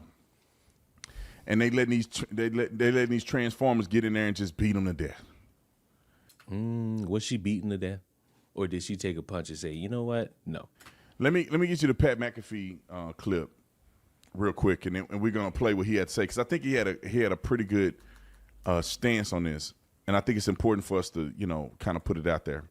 The women's boxing, I haven't done enough research. I saw that the International Boxing Association deemed a couple of the boxers that are in the Olympics, still in the Olympics, not eligible to box in women's boxing because they had too much testosterone, or they were deemed a male, I believe, from XY chromosome, from the research that I've done.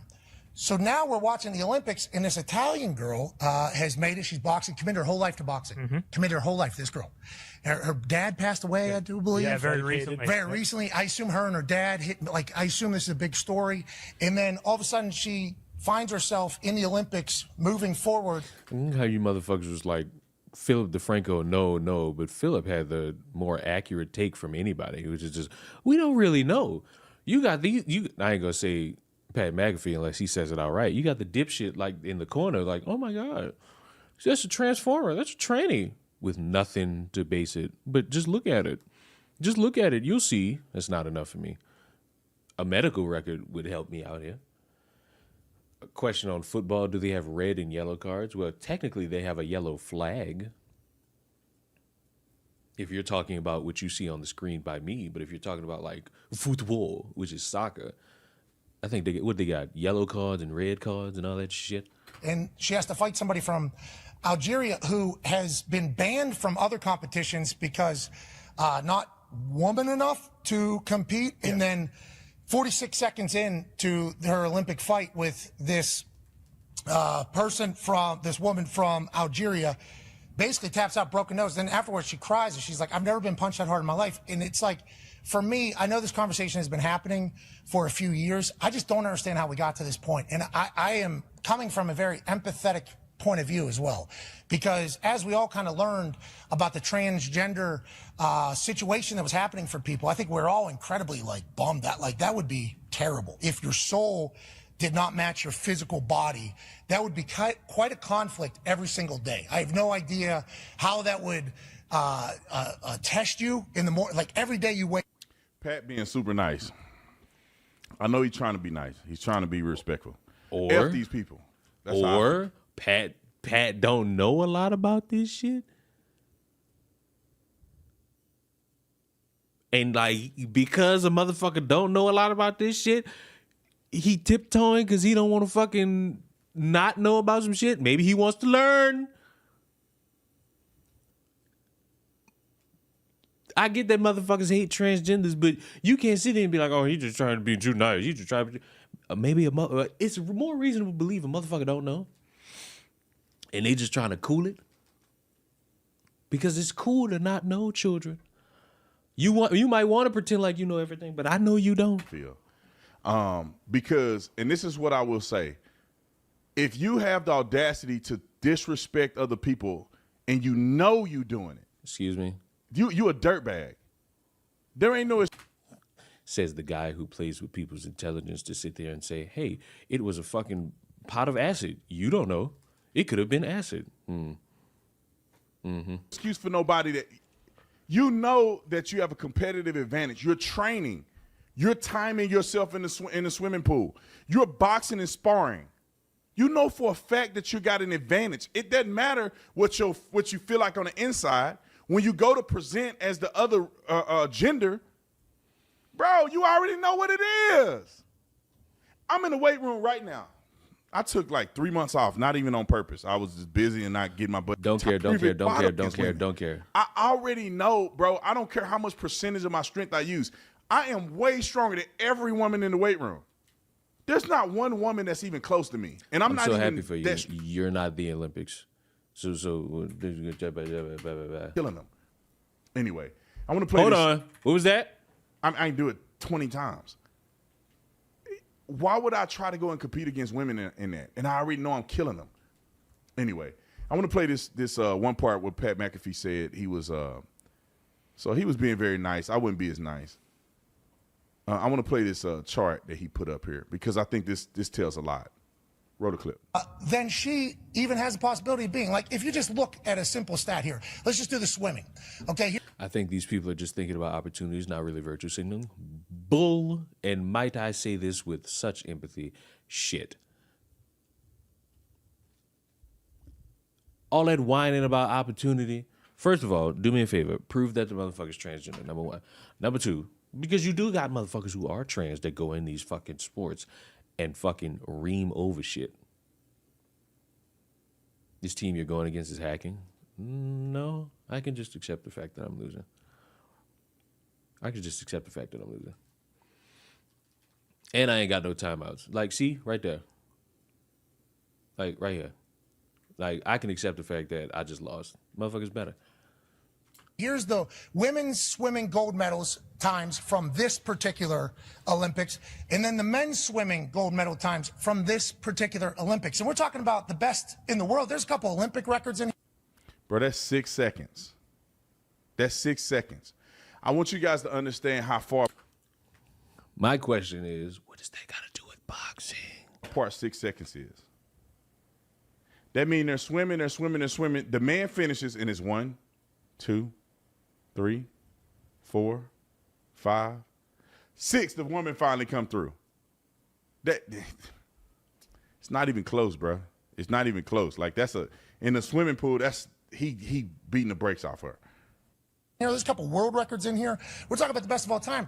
The men's ones are faster. That is just natural. And, you know, there's a women's basketball. There's a women's golf tee, women's volleyball. Why are we comparing swimming to basketball? Net is a little bit lower. These are things that have just been happening since, you know, the beginning of sports.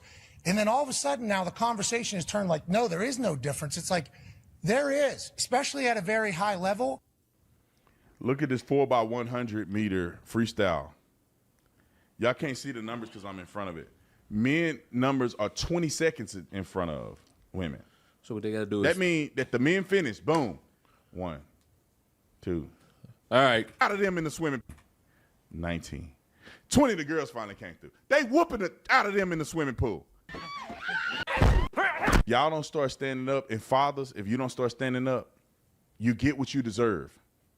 Any woman that competes against a transgender, I know it's easier said than done. Let me try to be reasonable about this. I think women should start backing out of these races. First of all, race, this was about boxing. Number one. Number two, completely throwing away the chance to be in the Olympics. I wouldn't do it. I'd try to compete, try to win. That's just me. I understand that I'm not everybody. Number three, the more damning part of this. Oh, so touchdown. Maybe I'm just fucking crazy.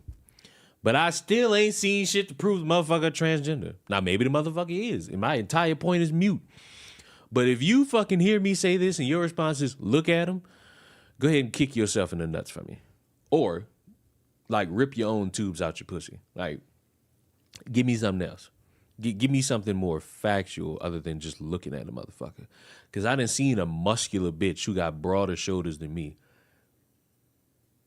And I pulled her panties to the side in a moment of great pleasure to know that that was a biological woman.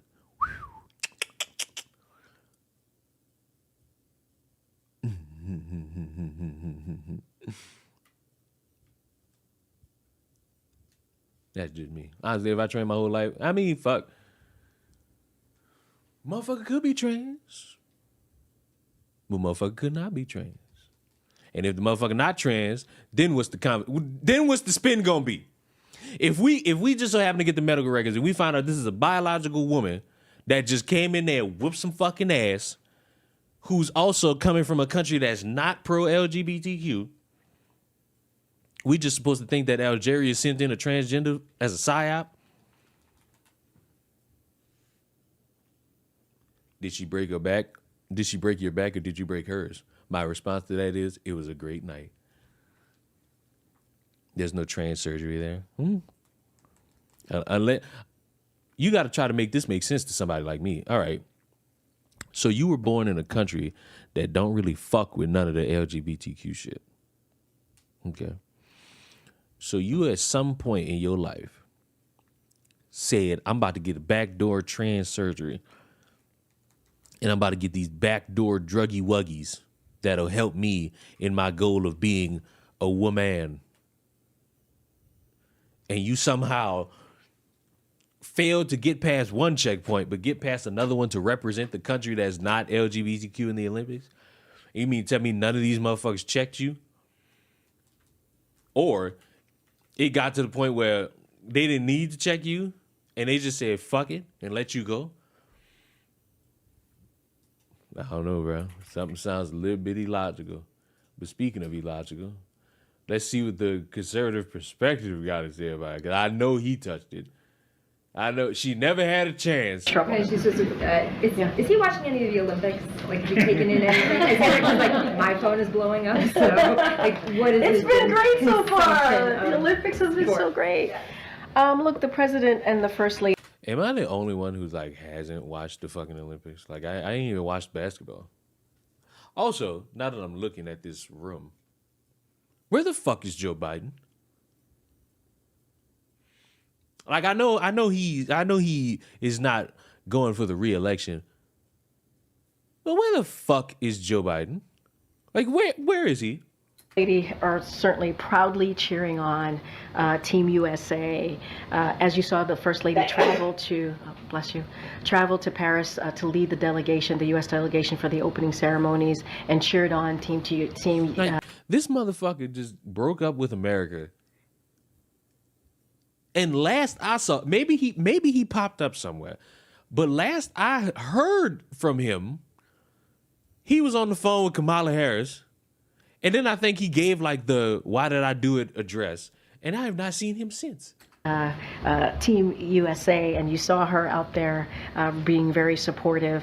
And so the president certainly is proud of all the athletes competing on behalf of the U.S., on behalf of our nation, and he's going to continue to cheer them on. Corinne, following up on that, did the president see the Last Supper controversy at the Olympics? Did you know? Did he see I don't have anything. The Last Supper I appreciate the question. I just don't have anything. Millions of Christians across the globe were offended by it. The president's Christian. Was he offended by it? But was the president offended by it? I just answered the question. Can I just ask him? Did he see it? I don't have anything else to add. Did he see it? Thank you. Just so we're clear, if a motherfucker ain't got nothing to add, why keep pestering? Oh, she's hiding. She's covering. All right, what if a motherfucker said, oh, I'm fine with it? Then what? Oh, the deep state has come for the transgender. Why are we not taking this up with France? Just so that anyone who doesn't know, apparently, I guess it's like an opening ceremony thing. I guess they all fucking did like some gif or some dumbass reference to the Last Supper, made a lot of Christians very upset. And my stance on it is your religion is a joke because you make it a joke. You know, maybe if you motherfuckers curbed Pastor Dave's enthusiasm, Christianity wouldn't be made fun of so much. What's your take on Biden not being around anymore? I don't really care. I just thought to myself, because I'm sitting here looking at this room, I'm like, wait, where the fuck is Biden? I'm pretty sure he's just going to be in that seat, and then when January 19th, that's the day, when Inauguration Day comes, he's out of there. It's just that plain and simple. Just that plain and simple. Now, if you ask me what I think about these two presidential candidates, they're both dumbasses who are pandering to an audience of people to try to get their vote. Oh, but Kamala is worse because she's pretending to be black. All right, Trump selling Bibles with his name on it. Trump selling gold shoes. Trump got a mugshot. So it's like stone meets stone. They both motherfuckers who probably shouldn't be in these positions. Kamala is much more of a favorable fucking outcome than Joe Biden.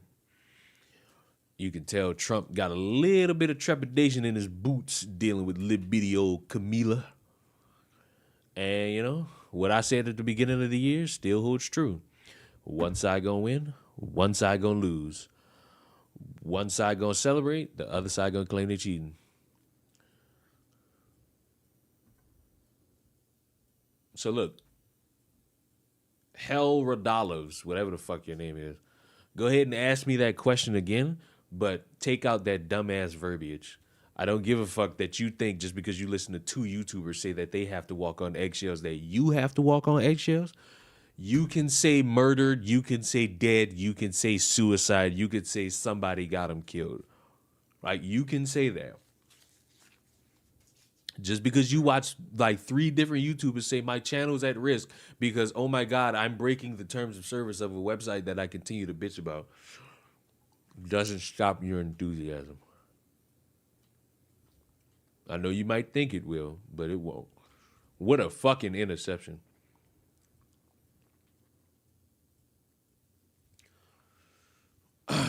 Today's my husband's birthday. Your birthday is tomorrow, and my boss's birthday is the 4th.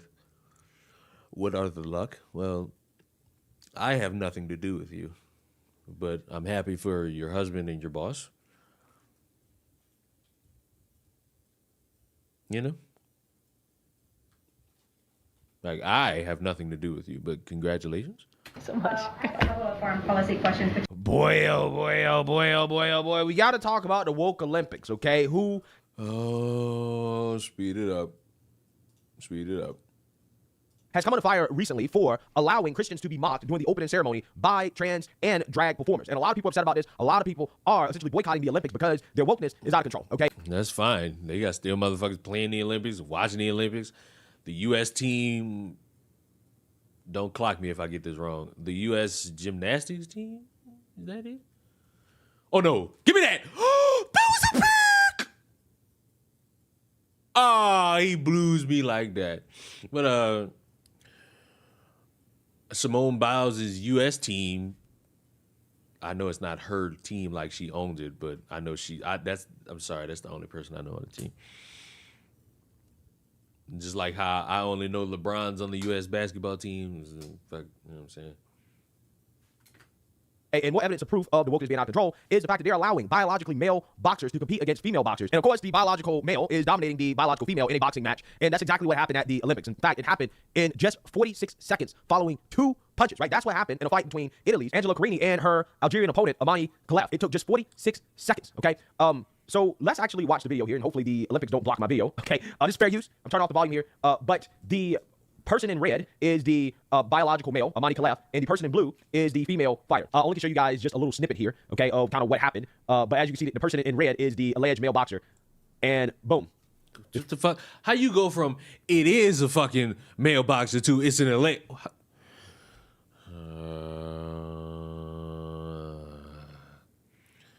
Oh, Canada, my home and native land. A married one, too? Oh, dear Lord. Chick tries, you remember when you complained that I don't fucking stream on your type of schedule? You know what I'm saying? And even when I do, you know what I'm saying? You're just a hater. You're lucky you're my favorite mod, and the only reason you're my favorite is because you're black. The rest of them are... Oh, my God! Fuck, I lost. I lost in such fashion that is tantamount to embarrassing. This person hits her in the face, and that's basically it. Right, that's basically it. Here's another angle. Look at that. Bam, right to the dome. Just a basic straight to the face. And then afterwards, she was in tears. In tears. Is this what we want to see? This is the world we want to live in? Because that's the world we're going to live in if we continue to allow Democrats to have power and control. If you elect Kamala Harris. I'm fucking sorry. What the fucking... I'm still trying to piece this because maybe I'm a little bit behind. Maybe I'm the remedial student. What do the Democrats of America have to do with an Algerian boxer? What do they have to do with an Algerian boxer? I just want to know. This is the real threat to women's rights. But for whatever reason, the left believes like they're the side that's fighting for women. You're not fighting for women if you support this. She got absolutely crushed. Her dreams got absolutely crushed. Imagine working hard your whole life to become an Olympic level boxer just to lose to a biological male who probably did not have to work nearly as hard. Just a straight up unfair competition. Unfair competition. Absolutely insane. Absolutely insane. So let's read about this. A boxer deemed a biological male today won against an Italian woman in one of the most controversial Olympic bouts ever. The fight between Italy's Angela Carini and her Algerian opponent Amani Khalef took just 46 seconds with the Italian throwing her helmet onto the floor as the clash was abandoned, yelling, quote, "This is unjust." The 25-year-old refused the handshake and fell to the canvas, sobbing, having received just 2 punches from Khalef, who had been banned from a major boxing contest before the Olympics. So why the hell is this person allowed to compete in the Olympics? Right? Makes absolutely no sense whatsoever. Khalef was thrown out of last year's World Championship after failing testosterone test carried out to establish gender qualification. After the match would stop, the referee raised Kalev's hand in the air, but a visibly furious Karini yanked her own hand away from the fight official and walked off. God damn it, Ignoring I Algeria, lost. the Italian fighter then plunged to her knees and burst into tears as she said she had never felt such strong blows in a contest before. Yeah, I mean, those punches hit differently because the physical attributes between men and women are different. Man or woman, if I get punched in my nose, I'm gonna start fucking crying. I don't care how much these woke revolutionaries want to try to change biology, but biology matters, and men happen to be stronger. They happen to have more power, okay? So, Mr. Biology expert, can you help me out? Do you know for certain that this is a transgender? If the answer is wa'awa, or just look at them, or no, I beg you shut the fuck up. We happen to be faster, have stronger bone density. All these things go into a fight, a boxing match. So a biological woman coming into a match with a biological male is not going to have a chance. She's not going to have a chance. It's going to be very hard for her to win. So again, this is tragic. It really is. Speaking after the match, the heartbroken Italian said, "I'm used to suffering. I've never taken a punch like that. It's impossible to continue. I'm nobody to say it's illegal." I mean, it should be, right? To me, this is abuse, right? This is what they typically call it, right? They call it domestic abuse, okay? When It's abuse when motherfuckers agree to the fight, sign on to the fight, get into the fight. No. What's your favorite football mascot? Well, unfortunately, it is the Denver Broncos mascot. I say unfortunately because, as a Denver Broncos fan, you gotta just fucking deal with it. So is it a she or a he? Here's the sad part. Nobody, and I need to specify this, nobody in America knows. If you're an American staunchly saying this is a transgender, you don't know. I'm telling you, I don't know. I'm telling you, this motherfucker could have one of those rare biological fucking, I don't know if you would call it a disease, but like one of those rare biological things to where you could be a fucking woman and have a Y chromosome. I'm just here making my breakfast. How dare you? Burn that fucking house down and pay attention to my stream. How dare you? How fucking dare you not pay attention to the stream, heathen? a man or biological male hits a woman like that, that's what they call it. But when the person is, I guess, trans, I'm not entirely sure if this person's trans or this person's in one of those weird positions where they just happen. Unless we see the beans in front. Wow.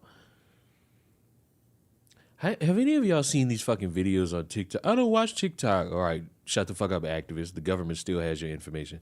Have any of you fucking seen these videos or like these stills on TikTok where there's food on like a desk and the motherfucker slowly creeps on it and the fucking song is just, bet if I suck on that pussy, I bet I get you wet.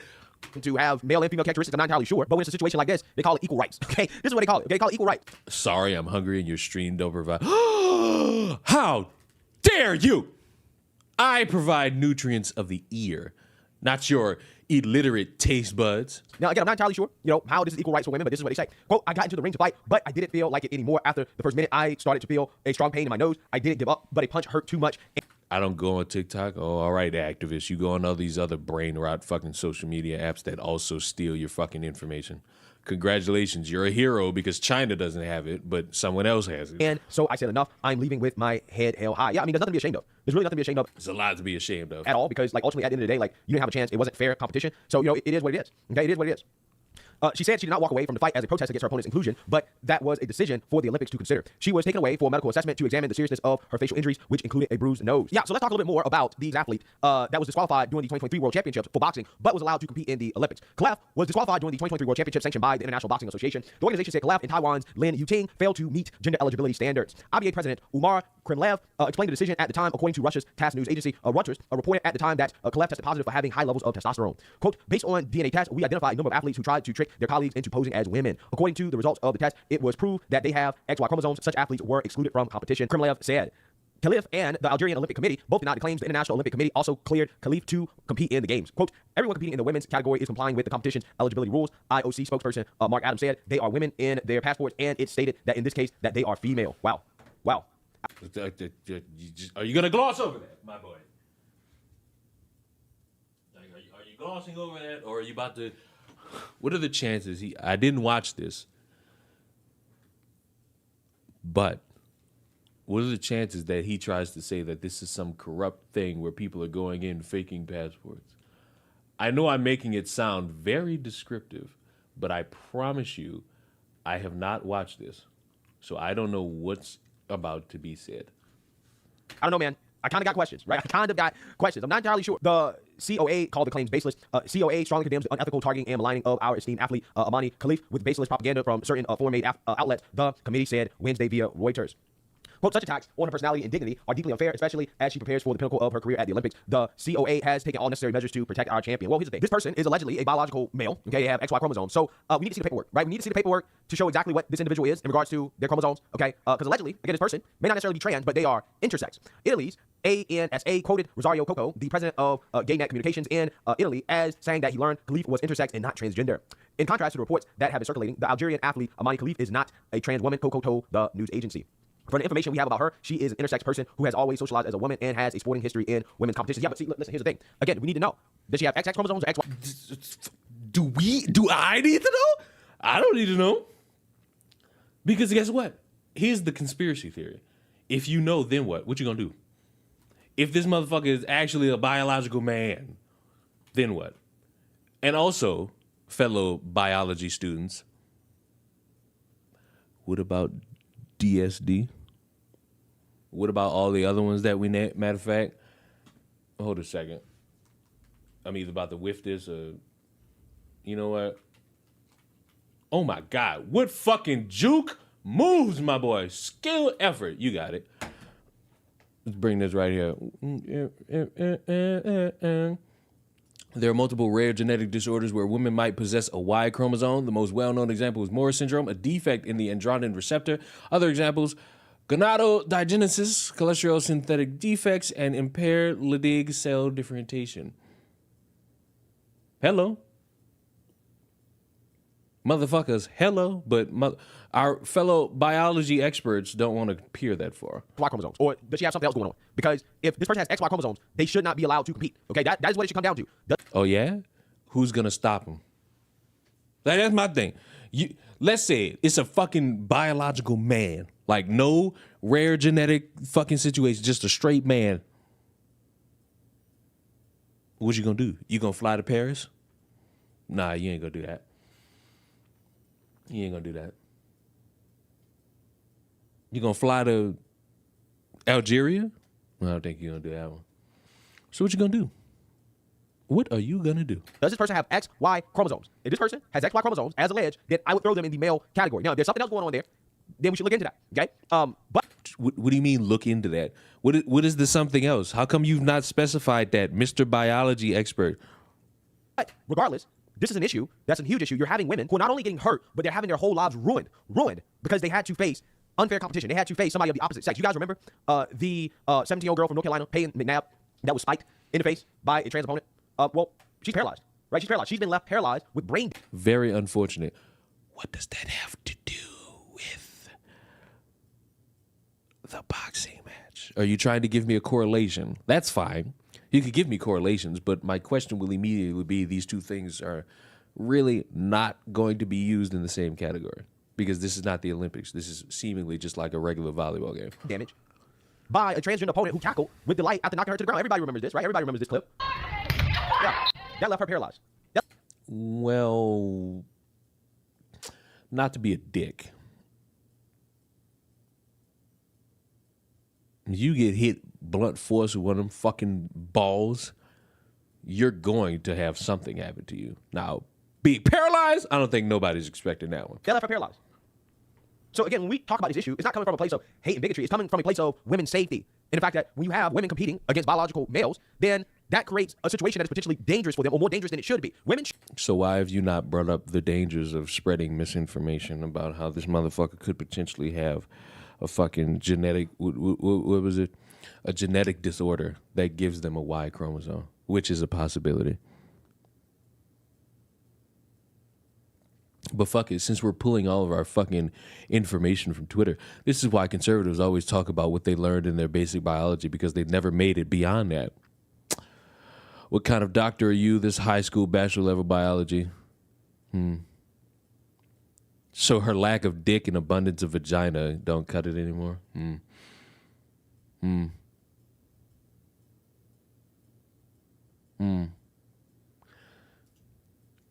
Sorry, that thought this was covered in biology class for you. Sex isn't simply and never has been purely chromosome construct.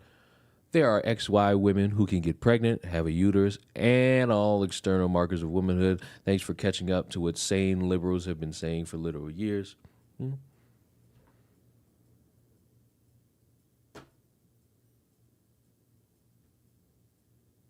But, you know, we got to circumvent that to pretend like we give a fuck about women. Should be allowed to play sports without having to worry about potentially being paralyzed or seriously injured or worse just because they're having to be forced. You know what's crazy? I got a really stupid ass high school story for you. For as much as y'all like to talk about how the internet doesn't help you, mighty fine shout out to Matt Pat for helping me pass a fucking biology exam in the 10th grade. Thanks, Matt Pat, for helping me with big and small d alleles. I got a fucking A on that fucking test. And it was specifically based on like genetics and big and small d alleles. And I learned that from a game theory video about Rosalina being Mario or Luigi's daughter. What a motherfucking random segue, but good segue. Forced to face unfair competition that really, again, shouldn't be happening in the first place if we live in a world with some common sense. But because we don't, we routinely see this happen, and women, biological women, are the victims of a woke agenda that seems to not really care about women too much. But again, these are the people that claim that, yeah, we'll fight for women's rights, while at the same time trying to destroy basic women's rights, like the ability to have their own spaces, to compete amongst themselves in sport. So hey, women's rights is on the ballot. If you vote for Kamala, this is the future that you are going to get, which are women who, you know, have no chance of actually winning in competitions and are routinely getting injured because they have to face unfair competition. Or if you vote for Trump, then hopefully we can fix a lot of this nonsense, okay? And we can pass some federal legislation that could just ban biological boys from competing against biological girls or biological men from competing against biological women altogether, and we can be done with it. But again, you know, it's up to the American people. I miss Matt Bat. I can't watch the channels without him. I mean, fuck, I can. I can absolutely do it. That cable is annoying. The fuck you talk about him. Motherfucker, it's a cable. Deal with it. I always... No, I don't. Oh, shit. Oh, look at my leg. GT Live is still around. He's still there. But motherfuckers want to watch like a 20-minute game theory from him, motherfucker. They don't want to watch a live stream. A live stream? Who the fuck has time to watch any of that? Except damn near anybody with time on their hands. Fuck, man. Oh, what the fuck, dudes? All right. This next thing is, I need coffee. I don't know how you're awake right now. Well, I'll tell you. Go sleep. It's 6 a.m. How about you silence your UK lips and you listen to this? Also, Matt Pat did like come back on like a recent game theory that was about FNAF. Silence and listen to this. I went to sleep very early and woke up at 3 o'clock in the morning. So I kind of got me a good night's rest, you know what I'm saying? Pretty good. I'm up now and the sun's kind of rising just a little bit. Feel like I'm doing good. Ouch. Why are you saying ouch? Why are you saying ouch for something that I deem not at all concerning? Those days happen? Yeah. It's lunchtime for me. Oh, how sad that that's your life. How sad is it that that's your life? You know what I'm saying? You know what I'm saying? You know what I'm saying? You know what I'm saying? Listen, bruh, I'm not gonna make it as harsh as I did the last game or like the last time, but I'm still not seeing anything from 2K. Like I'm not seeing anything from 2K that makes me say, "Hey, I need to pre-order this game." Like nothing. Like really nothing. All the 9,000 animations. I'm so happy that I might not even see a good majority of them. I'm so happy that you got the shoes nice and precise. Like I'm so happy, but I'm not at all excited for this, like at all. Like, I'm not. It's just not something exciting. And the amount of motherfuckers who are gonna run around and be like, "This is the greatest shit ever. This might be the best 2K ever." I'm not. I'm still not convinced. I'm still not. I got NCAA. I got Call of Duty coming. At some point, Grand Theft Auto is gonna come. But for me, bro, I don't see nothing that makes me want to get the fucking game. I don't see anything that would make me get the fucking game. Like, I'm just saying. Like, I'm just saying. That's just me. But if you get this shit, go ahead. But they had a motherfucker who got mad. It was like, all y'all do is talk shit about the game. It's like, motherfucker, there's nothing good about the game. And if you want to fucking get the game, I can't fucking stop you.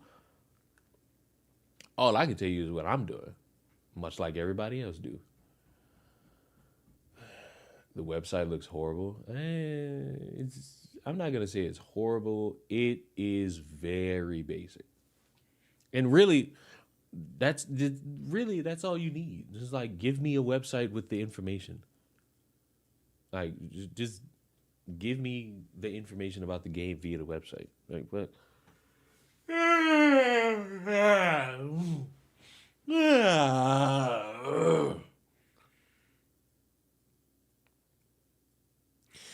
Oh, yeah. Probably will be given away on PlayStation Plus sometime in a year anyway. And that's another thing. Motherfuckers will be like, I'll wait till the game's discounted. That'll show them. Bitch, you still buying the game. I'll just wait until the game comes out on a discounted price. That'll show them that I'm not serious about their product.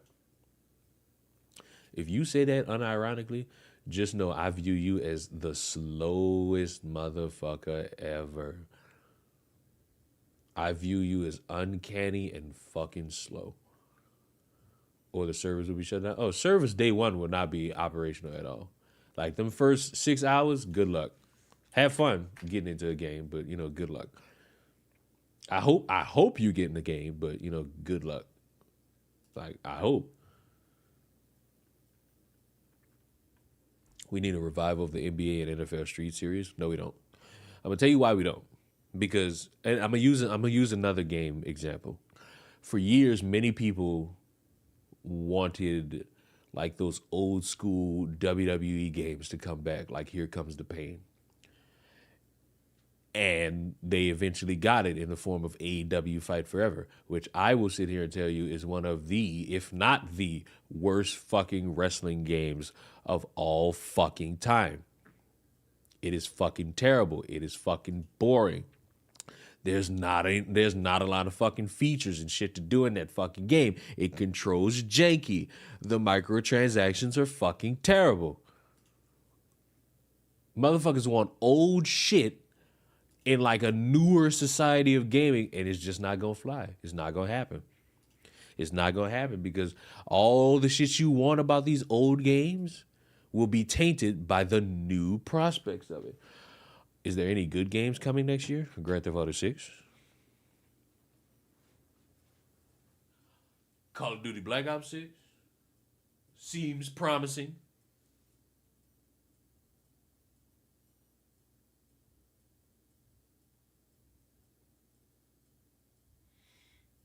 You know?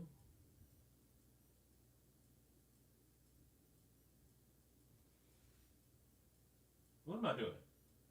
Oh, I need this. Give me that. Hey, bang. There we go. Little Nightmares 3 is coming out next year, even though it should be coming out this year. Promise you this much. I don't give a fuck for you stupid ass losers. It's like, I don't get on Twitch. Oh, congratulations. A fuck wouldn't be given to you. When Little Nightmares drop, don't call me, don't look for me, don't ask me about nothing that's going on in regards to a video. We on Little Nightmares. We on motherfucking Little Nightmares. Till we fucking drop. Till we fucking drop, nigga. We on Little Nightmares till we fucking drop, nigga. You got me fucked up, nigga. Isn't the same devs for Little Nightmares? No. But we on Little Nightmares till we drop, nigga. Ain't no break. Ain't no, oh, we're going to finish it tomorrow. We getting it done. Whether it be that night or that fucking morning or that fucking afternoon. We getting it done in one sitting, much like we did Spider-Man. Much like we did Spider-Man. And that's how we gonna do it. Kind of sick of looking out into the future of games to play when you have amazing works of art today, Elden Ring, Void Stranger, or the Fallout 4 mod. Well, don't give a fuck about Fallout 4. Don't know what Void Stranger is. I'm tempted to buy Elden Ring, but still not certain. The Black Myth Wukong gang looks fun. There, and you know what? You're right. You are right, Meaton. There are games that are out there that are good. For example, NCAA. I play Warzone. There's Valorant. Not that game. Helldivers. Not that game. I can still play Fortnite. I can have fun playing multiverses, and Samurai Jack is in multiverses for some reason. I play WWE games. I still play Grand Theft Auto. I'm pissed off that I wasted my money on Assassin's Creed. I played Marvel Spider-Man. I played X Defiant and had fun with it. I've got fucking Sonic the Hedgehog coming out. Trust and believe we gonna be on that motherfucker Sonic. Hold on, how many days did it come out? 80 days. 80 days. This motherfucker's pre-ordered. I haven't touched a Sonic game since Sonic Forces. I'm lying because I got Sonic Frontiers. The Finals, Fall Guys, Another Crab's Treasure, which is what I recommend everybody fucking play. UFC 5, Overcooked. I don't know why I downloaded Five Nights at Freddy's. Horizon Forbidden West, God of War Ragnarok, Little Nightmares 2, First Descendant sucked. Sonic Frontiers, Jedi Survivor, Genshin Impact, Sly Cooper, Biomutant sucked.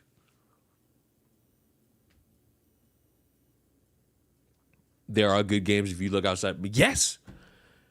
Listen. This is drastic hot take. If you a motherfucker that plays like only sports games, you don't have a right to talk about games being good or not. As you could clearly tell from this catalog of games, I play a lot of random shit. There's a lot of sports games in here. I just play like Crash Bandicoot for some reason. It's in here. SpongeBob Battle of Bikini Bottom Rehydrated is in here. Like I play random games. Ignore Minecraft. Minecraft, I hate it. Castle Crashers. Fucking Castle Crashers. Kingdom Hearts 3. Can't nobody. I might fucking re-download Uncharted and just play that. The Walking Dead Telltale series, all of it's good. Gaming on a budget is hard, absolutely. Because you might want one of the newer games, but you might gotta wait. Like I waited for Helldivers. But Helldivers got a new update coming. Uncharted is not a good game. Uncharted is a masterpiece. What you dipshits say about The Last of Us, I say about Uncharted. It is an unrivaled masterpiece. You know what I'm saying? You pick up high, put it down. You know what I'm saying? I just want the old Pokemon games on the fucking Nintendo Switch Online. Can I get that, Nintendo, please? Like, can I beg for it? Daddy will beg for it. You know what I'm saying? Not opposed to it.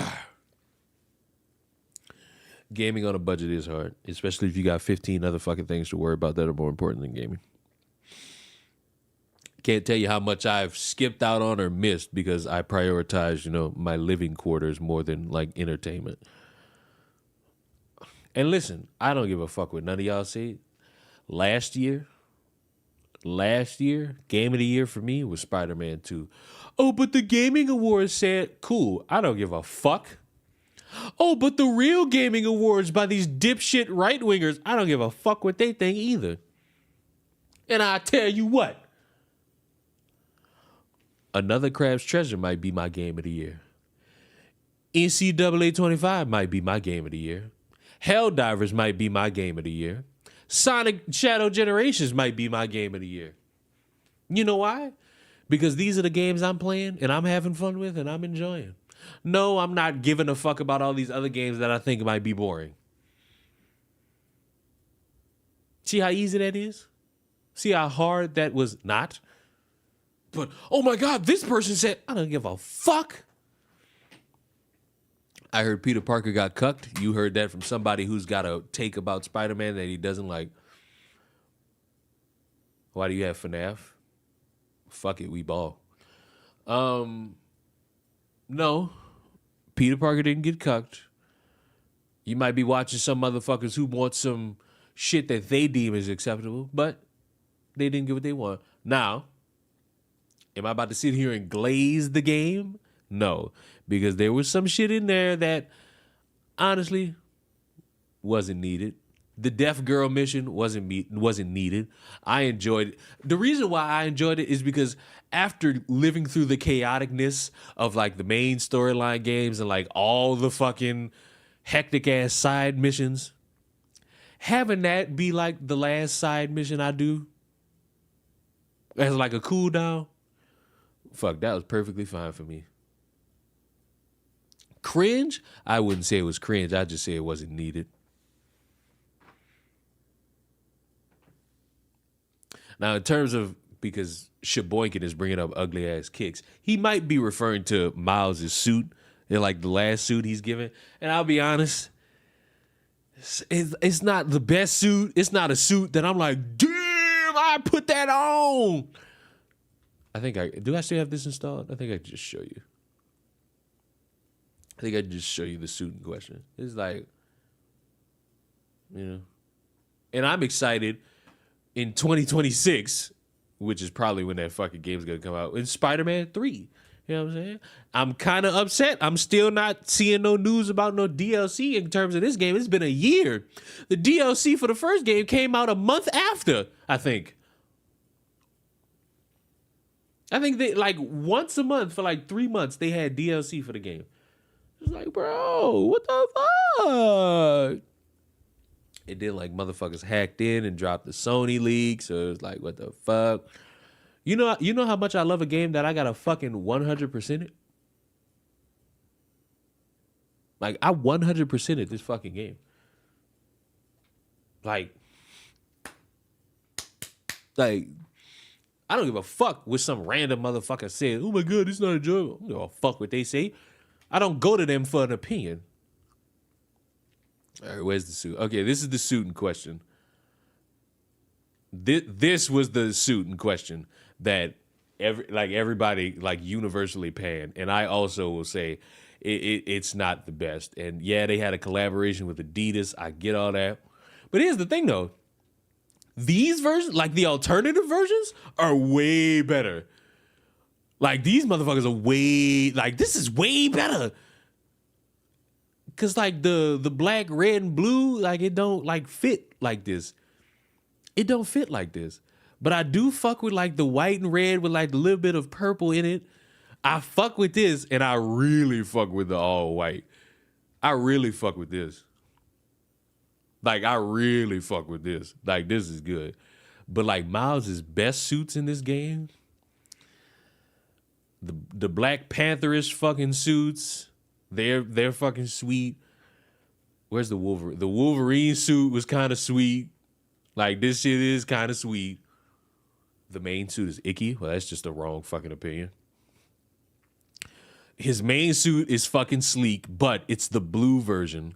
It's the blue version that I believe is the best suit in the fucking game. Out of all the suits, I think this blue suit is the best in the fucking game. Now, if you want me to be completely subjective, the real best suit in the fucking game is like the Raimi suit. You know what I'm saying? That Raimi suit can't be beat. You know what I'm saying? That Raimi suit can't be beat by nothing. You see what I'm saying? You see what I'm saying? You see what I'm saying? Like, look at that thing. Look at the detail on that bad boy. That's how you bust a nut, ladies and gentlemen. Every other suit is so good. I don't know about that. See, because some of these and their alternatives, like, oh my God, what the fuck? This shit looks great. Not a fan of the astronaut suit. The Last Stand suits and the alternatives are not good. The Into the Spider-Verse suit is fine. This is terrible. This is terrible. Weren't these like the new suits? Like this is ugly. This is terrible. This is terrible. Like this is terrible. I ain't gonna lie, it's terrible. This is terrible. This is terrible. This is kind of fine. This is terrible because it's just like a fucking ripoff of the fucking what's her name? Whatever. I kind of feel like this is like the Fantastic Four suit is cheap. This is amazing. This is amazing. This is amazing. This is amazing. This is decent because fuck this version of Spider-Man. This is decent. This is amazing. This is amazing. This is amazing. This is amazing. This is fine. Wait. No, this is fine. This is amazing. This is amazing. This is busted nut worthy. This is busted nut worthy. This is busted nut worthy. This is busted nut worthy. This is busted nut worthy. This is busted nut worthy. This is busted nut worthy. This is busted nut worthy.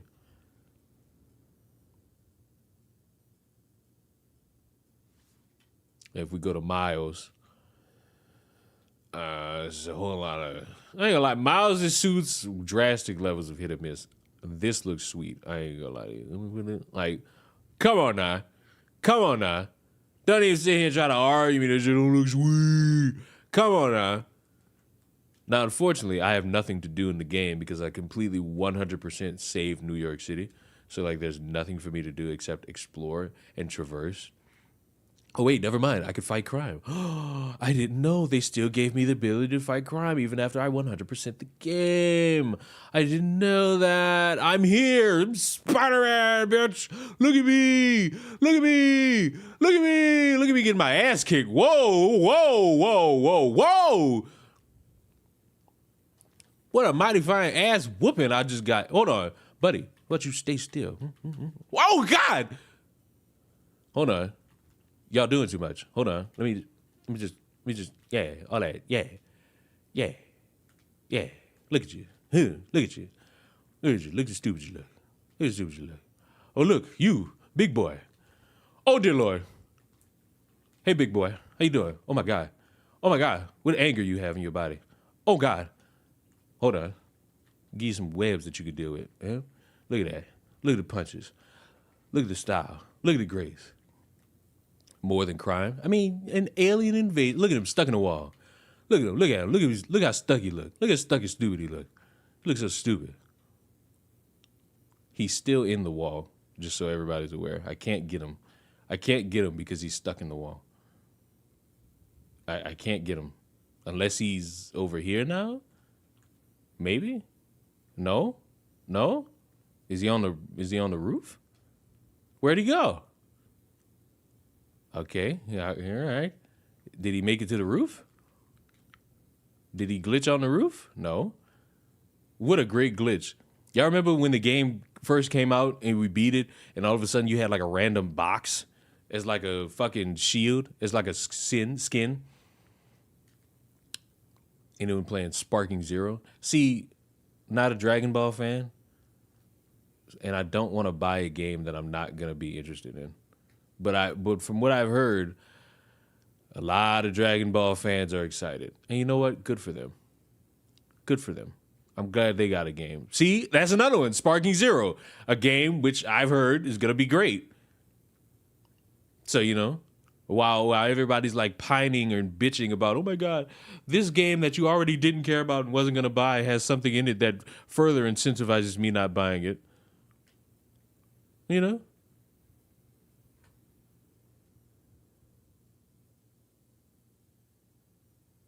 You know? Am I like the only...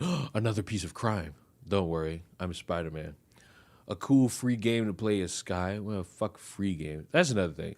If I could if we could just completely just fucking ignore all the fucking accusations of transphobia and dumbasses thinking they know everything about body cam footage, can I just say that it is? Hold on, watch it. I exploded. Oh, look at that. Who the fuck? Oh, I forgot. There's my fake ass partner in crime, Wraith. Look at that. Look at that. We did it. A team. Hey, buddy. High five. Okay. You're still not warm to me, though. That's fine. It's fine. That's okay. I'm not mad. I'm just hurt that you didn't high five, buddy. I'm just upset. It's supposed to be a style to the old Tenkaichi. Like, see? There's shit to be excited about while motherfuckers pretend to care about games they were never going to buy anyway. You know? Been a while, but dude's argument about Peter Parker was decent. Peter usually don't give up so easily. What are you possibly talking about? Because I'm going to tell you, whatever motherfucker you watch, fucking standpoint don't hold strong in no way, shape, or form. Not in these fucking games. You know, I think a lot of motherfuckers drastically forgot that Peter's still a human. And while operating as the friendly neighborhood speeder man, that motherfucker does tend to fucking fuck around. Especially with the symbiote story, where this motherfucker completely succumbs to being an asshole. So, you know, I got two working eyes. I tend to see.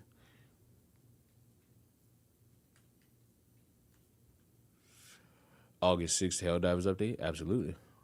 And I will be present for it. I will be present and accounted for it. Why? Because I need to be. Oh my fucking God. Why did they start showing up? Why did they start showing up? Why did these fuckers start showing the fuck up? Why? I gotta fucking take you out. Oh, I didn't take you out. Oh, great. Hold on, buddies. I know you all want to taste on my Spider-Man, but can I be a hero real fast and like take out these motherfucking, you know, these fucking pieces of fire that's out there, please? Just let me do that. Just let me do that, please. Please? No? You're not gonna let me do it? You're not gonna let me do it? Please? I beg of you. Allow me. Please. Just let me. There we go. Oh my God. I died. I couldn't save the world. We all got different interpretations, but dude literally sacrifices his own personal life to be Spider-Man. Yes, and in several comics, he gives that up to live a normal life. And in this game, he takes a small hiatus to fucking disappear from this. Actually, before that, the motherfucker goes on a vacation and leaves Miles to fend for himself in the fucking city. And then in this game, at the end, after all the circumstances, he's taking a small hiatus. In the third game, he will be right back. He will be right back, clear as day, fighting Green Goblin. And it'll probably be in that game where he either dies or completely gives it up. This is one of those two options. Or we'll just fucking stay Spider-Man and that'll be the conclusion. Who knows?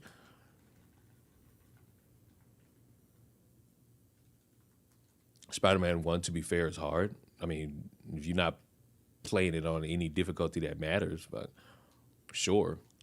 But if you're not playing that shit on like the hardest difficulty, fuck, I mean, I'll laugh at you, but I won't respect you.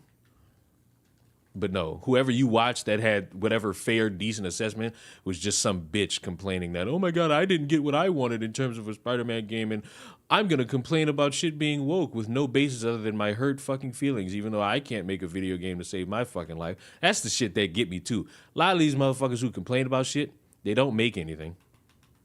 Like they don't. They don't make anything to challenge the status quo, because I will still sit here and tell you that a game award show does not combat what you motherfuckers deem the woke. It just continues the conversation about subjective fucking takes in video games.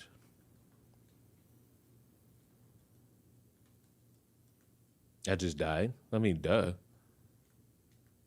You're assuming? Yeah, based off of your shitty dialogue. So whoever you got like a quote decent take from about these games, nah, I don't respect it. It was probably just a hurt motherfucker mad because, oh my God, there's not supposed to be 2 Spider-Men. But even though you should not buy this game, I bought the game and fed the fucking families who made the game. I gave them money to inspire them to look at the numbers and make another one. Even though they were going to make another one anyway. Oh, dear Lord. Oh, dear Lord. Oh, dear God. Why did I get on this game? Oh, to show y'all how bad the fucking suit was. It fucking was. It was a terrible fucking suit. That was a terrible fucking suit. Like that shit. Hold on. Busted a electricity nut. Electrical nut. That's what I meant to say. When you bust that electrical nut, man. If there's another Spider-Man, what's stopping Peter from taking a break? Angry, unathletic, fat comic book nerds who can't enjoy anything. You see all these motherfuckers complaining about Christianity from a Deadpool movie? Yeah, see, those people, keep them away from me. Keep them away from me. He looks like a Blue Ranger? Yes. Now that I'm seeing this suit, I think it's one of the best. It's not the best. I already detailed what I thought was the best one. You know you like a game when you go in for one reason to just continue to play. Duh.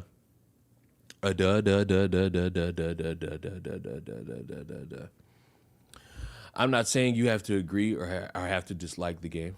Well, when you were sitting here seeing me enjoy it, then bringing up how you watch somebody run around and say, oh, the takes about Peter Parker were somewhat accurate. Oh, my God. Seems like you're mad.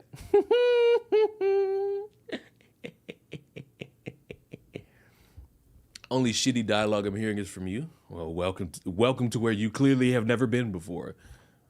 Don't know if you're new, but I'm not a nice person. I'm well regarded as an asshole on the streets. No. But, you know, if you run around, if you see somebody enjoying a game and you come in saying, well, actually, seems like you're not enjoying it. But you know what? I'm going to give you something. I give you the opportunity to just go away. Go ahead, go away. Go ahead, enjoy your morning. Go enjoy your morning. If me having fun and me cracking some wise at you is upsetting you and having you and your hurt feelings away, you got to constantly come on back, and go enjoy your morning. I release you. Go enjoy your morning. Go eat breakfast. Go enjoy being a human today. Be blessed. Mwah. I kiss you. Mwah. Goodbye. Thanks for the stream. See you later. Who said I was done? I ain't say I was done. I'm back because I need a distraction. What type of distraction do you want, Gaming Witch? What kind of distraction do you want? You want to talk about Xander Hall? You want to talk about Xander Hall? I don't. But you need a distraction, don't you? Don't you need a distraction? Don't you need to feel? Don't you need that energy? Don't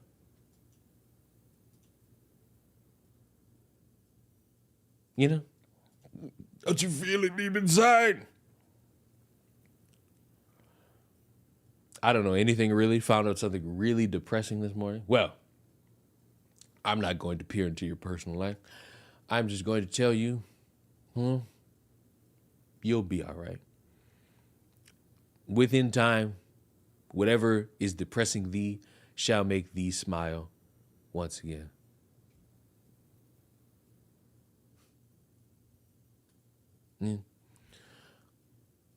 Would you like to laugh at some bitter women? Because apparently this discourse will never fucking die. This discourse around a woman in a happy relationship A woman in a happy relationship somehow got these bitches in a tizzy because, oh my God, being happy is somehow a death sentence. Being happy is somehow a death sentence. And they still mad that this chick is in a happy relationship, in a successful relationship. My birthday's tomorrow. They can't fathom the shit. But she tiny. She's a fucking Olympic gold medalist. Fuck how tall she is. The bitch is an Olympic gold gymnast, medalist, whatever you want to call her. And these bitches still fucking mad. And they mad because they taking a picture and he got the gold medal on. Maybe she gave it to him and they taking pictures together?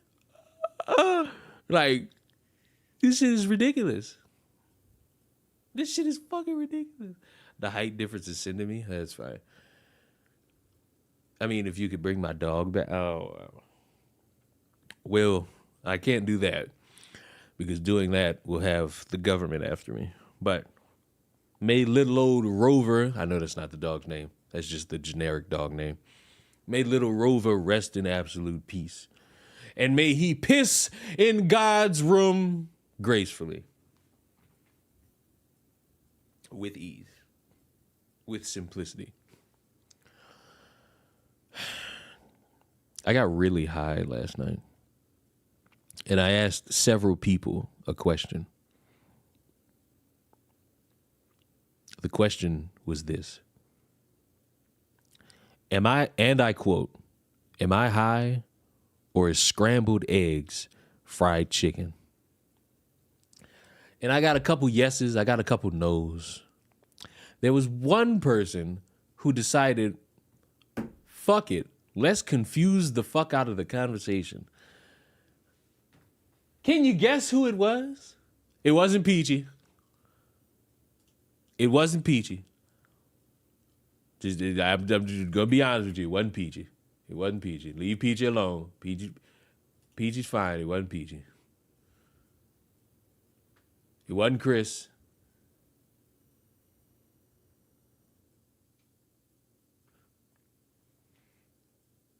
I'll give y'all one more guess. Y'all ain't got no more guesses?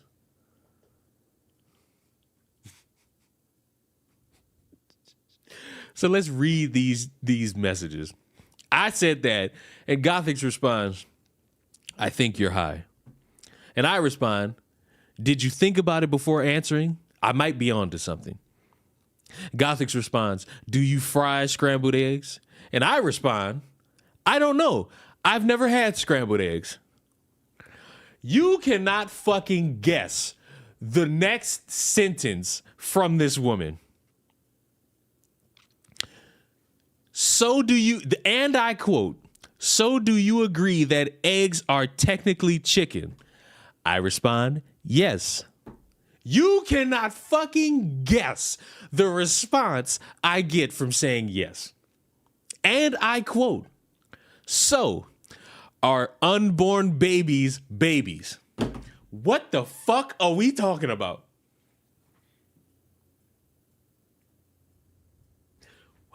What the fuck are we talking? See, this is that shit where motherfuckers think, oh, I'm an intellectual for turning a stupid conversation into a stupider conversation.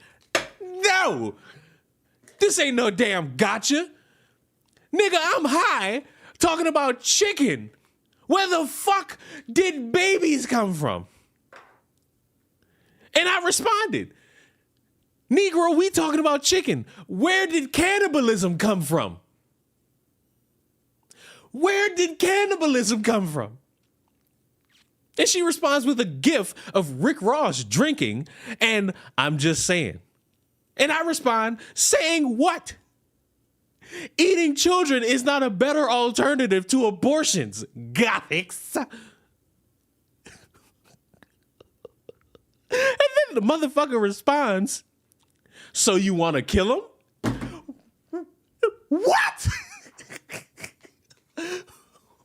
Note to self, when I'm high, don't talk to political YouTubers. When I'm high, like, I'm not talking to political YouTubers. I refuse.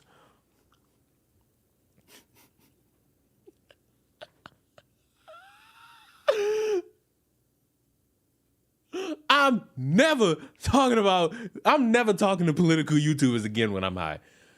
I brought up the cannibalism because I'm trying to figure out, we talking about scrambled eggs is fried chicken.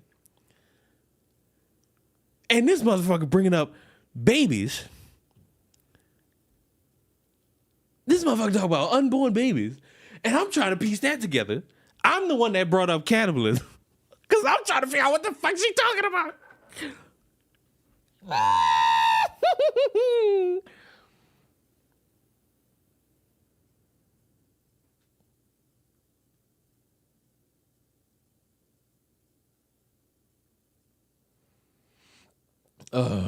Double cooked? Bro, double fry.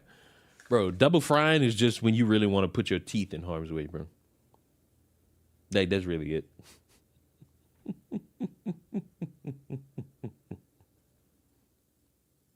Seems simple enough. Good goofy screen. See, thank you, because when I did that shit on Twitch, motherfucker thought it was Mickey Mouse. No, he thought it was Scooby-Doo. That's not Scooby-Doo, you dumb fucks. This is Scooby-Doo. That's a terrible Scooby-Doo laugh. I'm gonna just go ahead and throw that out there. I mean, scrambled eggs are fertile. I don't know where that came from. I don't know who she was talking to about abortion. I don't know who she was talking to about babies, but it wasn't me. I was talking about chicken. You know, casual black person speak. But all right, I'm gone. Goodbye.